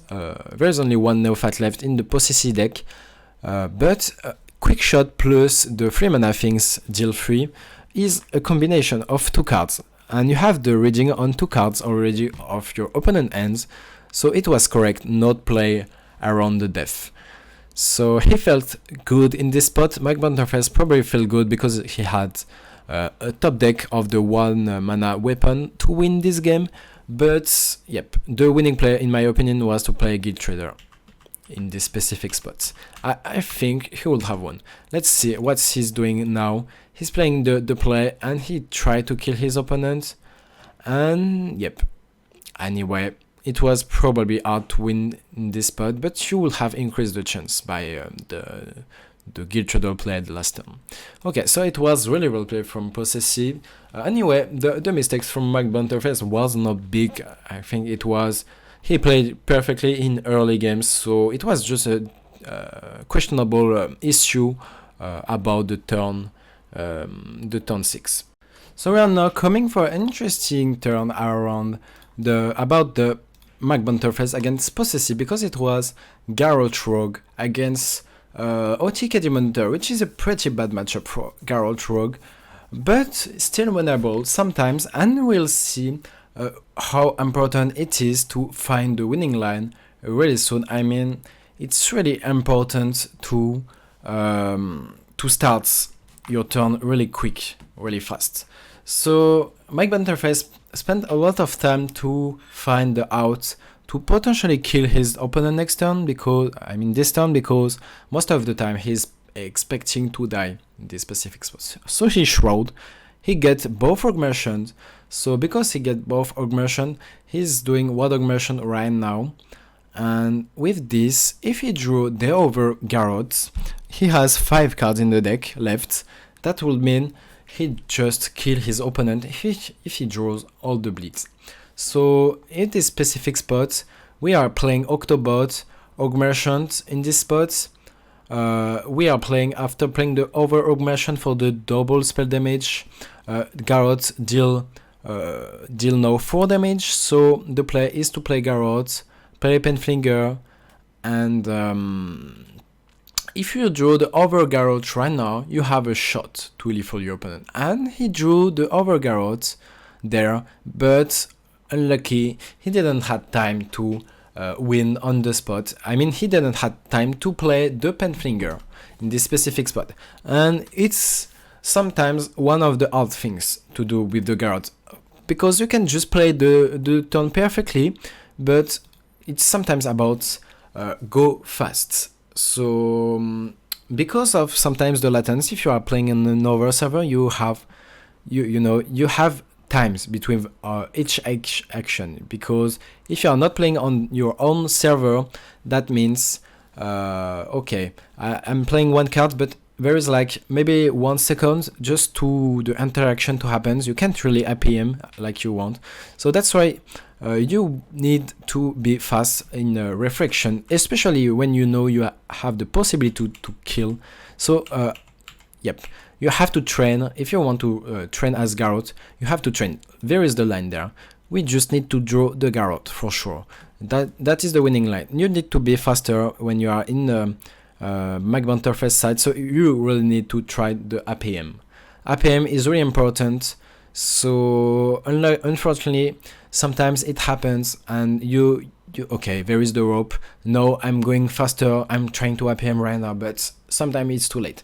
So because of that, he didn't took the shot to win the game there, and because of that, yep, he just had to draw 3 bleeds. It was really a few chances, but it just can happen, you know. So even if the chances are not really high, he has a shot. He had a shot there to win the game on the specific spot. So unlucky for this one, it was lost because of the time and because of the latency, probably. So right now, it is an interesting match to analyze because it's a mirror. The mirror in Garrote is really interesting because most of the time it's about skill. It's about know how when you need to play the neophyte. Sometimes it's about tempo. You can just have the tempo, and you can just have more card draw. It depends. Sometimes you are in the spot when you draw more than your opponent, so probably you will be behind in tempo, and you can just be winning on the tempo and just don't draw all your cards. So in this spot, with this end, we just see Mag interface with a really good end there. So he chose to shuffle the scabs. I think I will just skip the scabs, specifically with this spot, because I can secret passage on turn 4 maybe, and one of the way to win really soon is having a scab, reduced scab, I think. So I think scabs is a keep even in the mirror, because if you scabs before your opponent and your opponent doesn't counter scabs, you probably win. That's why I think scabs is a keep. We have a pretty good hand for Mag interface, but you also have the field contact for possessive. So right now we are not going to do anything on this spot for sure. Yep, we are not going to do anything. The interesting thing is we are going to analyze both end and both plays right now. So it's not only analyzing the Mag interface plays. So right now Dag, it's sure the play for possessive, and what about the play right now for Mag interface? What do you want to do in this spot? And you can push the stop button there and just think what should you do in this specific spot. It's really interesting spots there, and in my opinion, it's always playing Octobot right now. So let's see what Mag interface want to do there, and he plays the Octobot, which is probably the play, and I just don't agree with the coin augmentation. Why I don't agree? Because the specific spot to be punished in Mag interface spot is, okay, I play one Octobot, I proc it with an augmentation that give +1 spell damage, and I deal 4 damage because of the extra spell damage on the brain freeze. So it's like a combination of 3 cards, and if your opponent is doing this anyway, he will miss resources. So I think it's probably lose on the spot for Mag interface, and he will probably lose the match if he loses because of this specific turn 2. Because of spending the coin and saying, okay, I have both secret passage on hand, I have both field contact, okay, I need to proc right now. So it's a mistake. Why is it a mistake? Because anyway, in 99% of the time, your opponent will never one-shot this Octobot on the turn 3, and even if he do the one shot, I think I will be happy, because that means, okay, my opponent end is really empty and I have all the follow-up I need, and I have the coin left, and I will have this augmentation. So it's like one card draw on field contact, and because of this use of the augmentations right now and the coin, you just lose on the spot. I know the matchup. If my opponent, if I'm in possessive side and I see my opponent using the coin and reduce this end, I'm really happy, because I know I will probably just be faster than my opponent. I mean, because I will more optimize the reduction with the Octobots. So yeah, let's see the play about possessive. He chose 2 secret passage, and the cards he get are really interesting. So the prep plus the shroud and playing one more cards is really insane. It's probably the best secret passage possible in this spot for possessive. So he will play the augmentation for sure, and yep, that's all for this play. But I think, in my opinion, a Mac Banterface loses because of the coin. So he's doing secret passage, okay, he has the secret passage, but anyway, most of the time, if your opponent didn't play any minions just to prevent the proc on the Octobot, that just means you save the coin. Anyway, you will have saved the coin on Mac Banterface side, and you will just reduce one more card. If your opponent doesn't reduce your own already by himself, you just have one more reduced card, which is pretty insane, and you save the coin. But yep, I think my Banterface just lost the game on this specific time. You know, it's all about decision making, and especially in the mirror, one bad decision just costs you the game sometimes, and it's the case in this spot. So his secret passage there. What about the play next? I think he will plunder his own Octobot. He'll probably penfinger his on Octobot, then brain freeze the opponent minion. Let's see if it does the perfect play there. Okay, he didn't want to. He want to keep this Octobot with full HP. I mean, one more HP. Why not? It doesn't matter. The both were acceptable in this spot.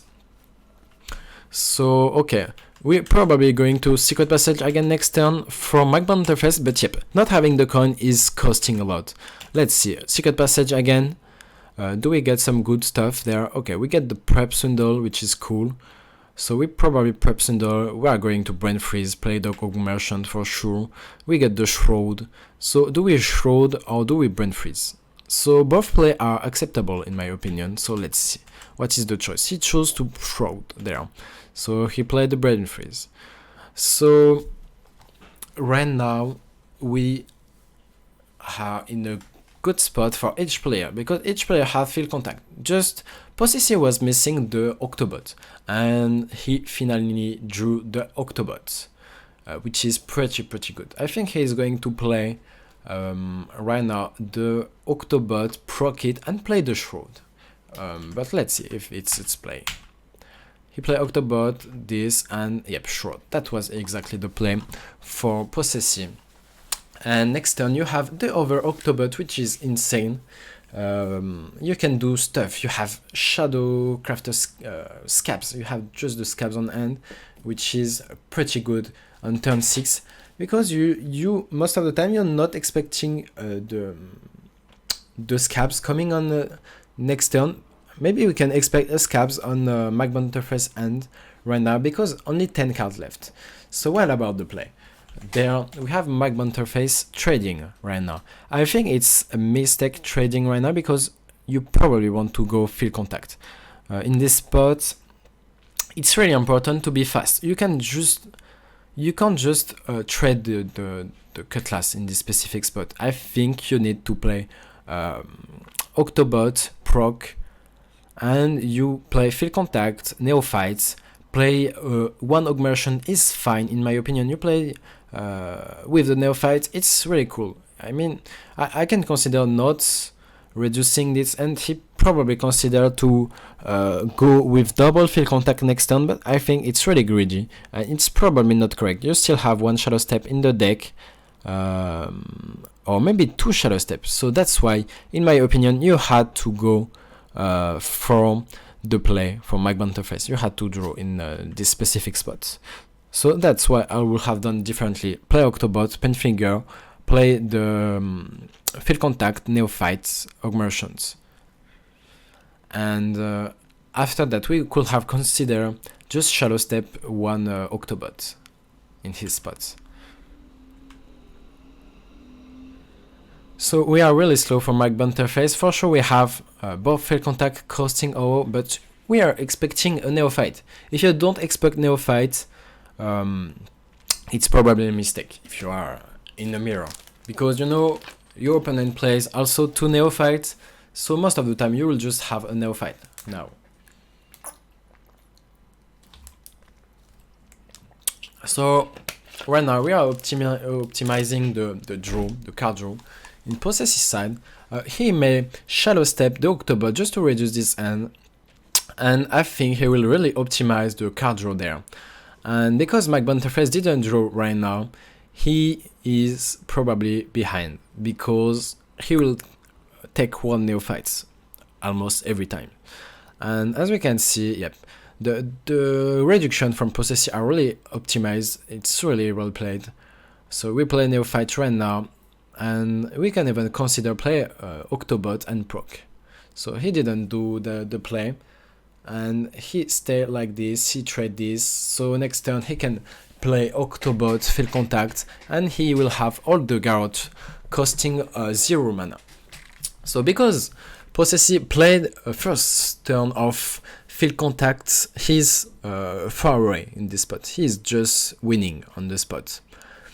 So right now we're having Augmentations coming there, then we will probably play the Octobots and proc. However, I think I will maybe play the Octobot in the Mag interface side, but it's fine keeping this Octobot, because what you want is to OTK next turn. You want to OTK next turn. The question is, can you die on the spots? You may die if you don't Shadow Step Neophytes. So that's what he did. He Shadow Step to Neophyte, make sure not dying next turn. The question is, can he have lethal next turn? And I think he had to play. Okay, he played no, he played it well. Okay, I agree with the turn. So 4 cards left. The question is, are we dying on the spot? And I think the out for Possessy is playing Neophyte and Scabs. He will have 2 Scabs. If he doubles Scabs anyway, he will have lethal next turn. Anyway, he knows that Mag interface will not play any Neophytes anymore if he Scabs right now, and he will have lethal anyway the next turn. So let's see if it's the play. I think he will Scabs there. Yep, he will Scabs, and because Neophyte is such valuable, he's just winning on the spot because of double Neophyte right now. And because 33 HP is out of range, 33 HP means you are just out of the range of the death from the weapon and free spell damage. So if your opponent has exactly 32 HP, you are just dead on the spot. So you are just dead because the weapon plus free spell damage are enough. So that means with the Guild Trader and the Augmentant, you will have enough damage. But 33 is out of range for sure. You just can't lethal your opponent. So we have no choice for Mag interface just to play the Shadow, the Scabs there, the Shadow Crafter Scabs. So we will play it, and we know we are just lose on the spots. We are losing. However, I wonder in the Mag interface spot if I will just not play Augmentations. I mean Octobot Augmentant and then Scabs after. I think it was better in this way. So right now we should have the death from yep, Possessy should kill his opponent right now because he is on the range. He can easily deal a lot of damage. I mean 6 damage each bleed enough. Yep, it was 100% lethal. But as you can see, okay, that seems maybe a little lucky. Overdraw the Neophyte. That means you can't scabs Neophyte, and I think the game were lost on the specific turn where McBunterface chose to not play he chose to not draw. It was, I think, on the turn 6.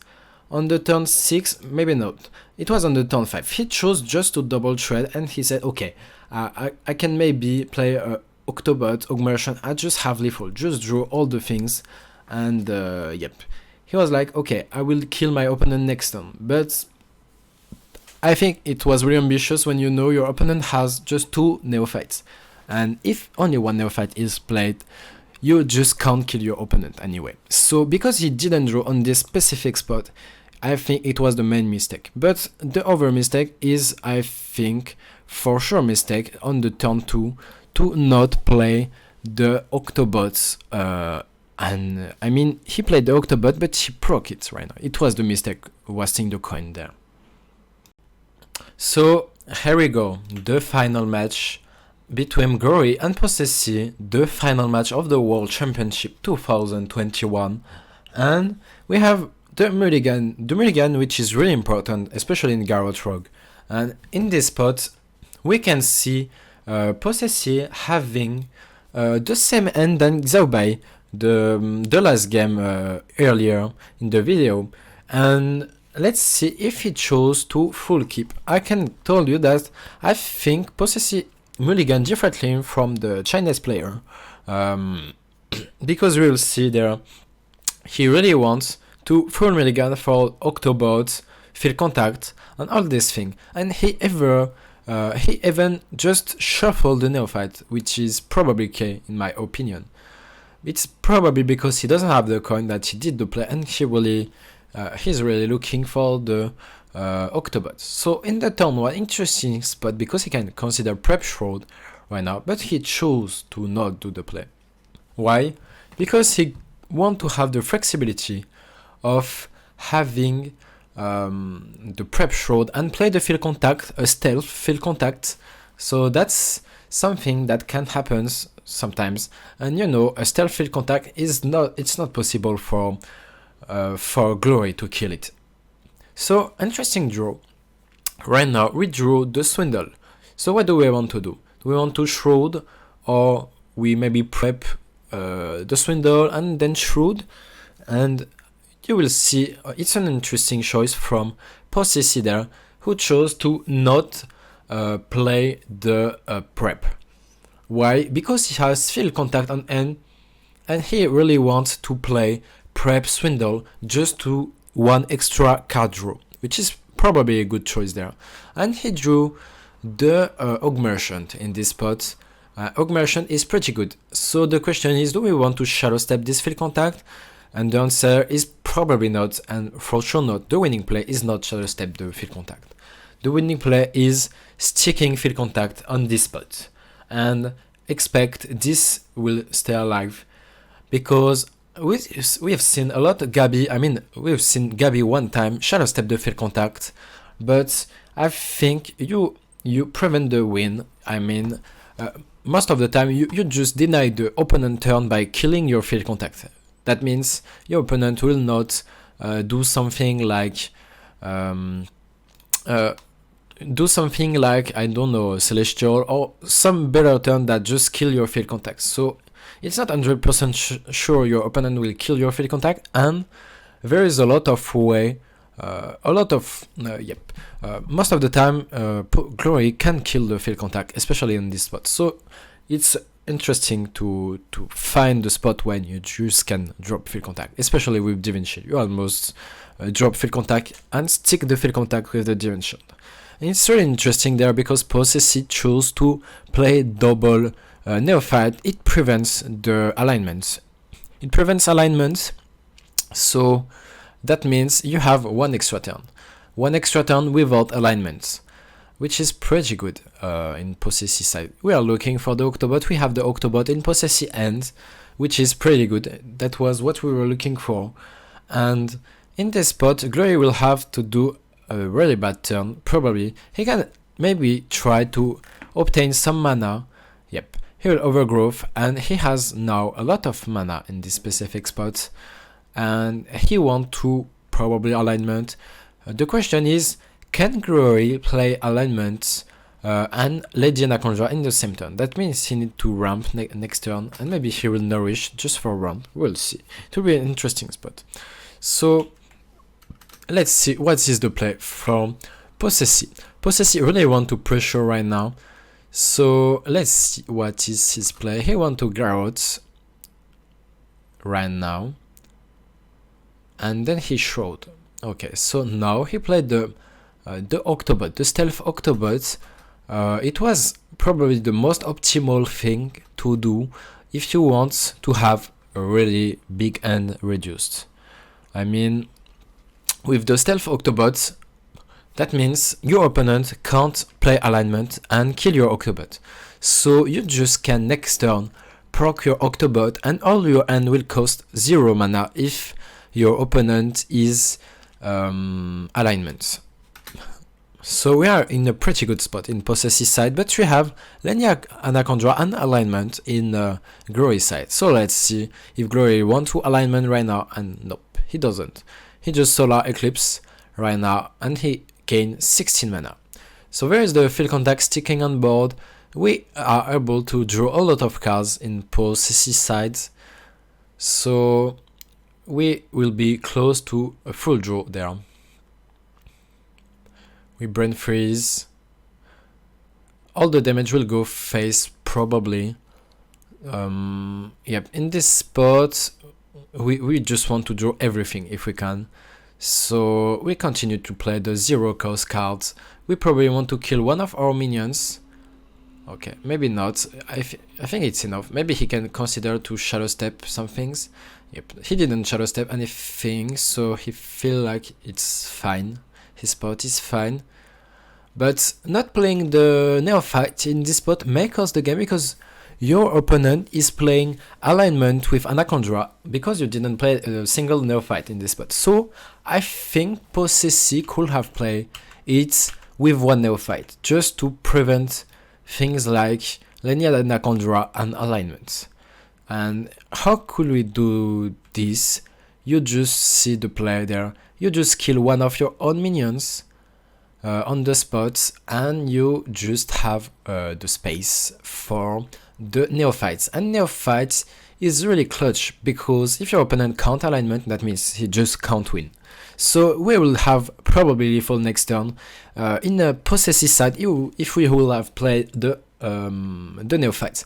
So I think he didn't play it perfectly on the spot, because alignment is a card, and if we had the Enraging of Glory, he just continued to gain some mana. Why? Because we can just have the Enraging that he's expecting Lady Anaconda and alignment on the same turn, and that's what is going to happen. So right now we are going to see if this cost the game to Possessi. Let's see if it costs the game to Possessi. We now have the Nourish. We can draw cards. We are going to obtain some mana. Maybe we still have one Nourish. I don't remember. No, probably no Nourish for Glory, because he drew with all of them. He chose to do the studies first. I think I will just have play the Lightning Bloom first. But okay, he chose just to save the Lightning Bloom. So let's see if it's worth it. So right now, as you can see, we allowed Glory to play the alignment with the Anaconda because of the Neophyte. So let's see if it's punished. We are going to do the scabs on these specific spots most of the time. So how do we do the scabs? The question is, what do we want to kill? So we scabs in this specific spot because we just want the Neophyte coming back. So we now play the Neophytes, and it should be checkmate, because Lady Anaconda cost its original cost, so that means it's just checkmate. You can't take any Lady Anaconda right now, so it should be fine.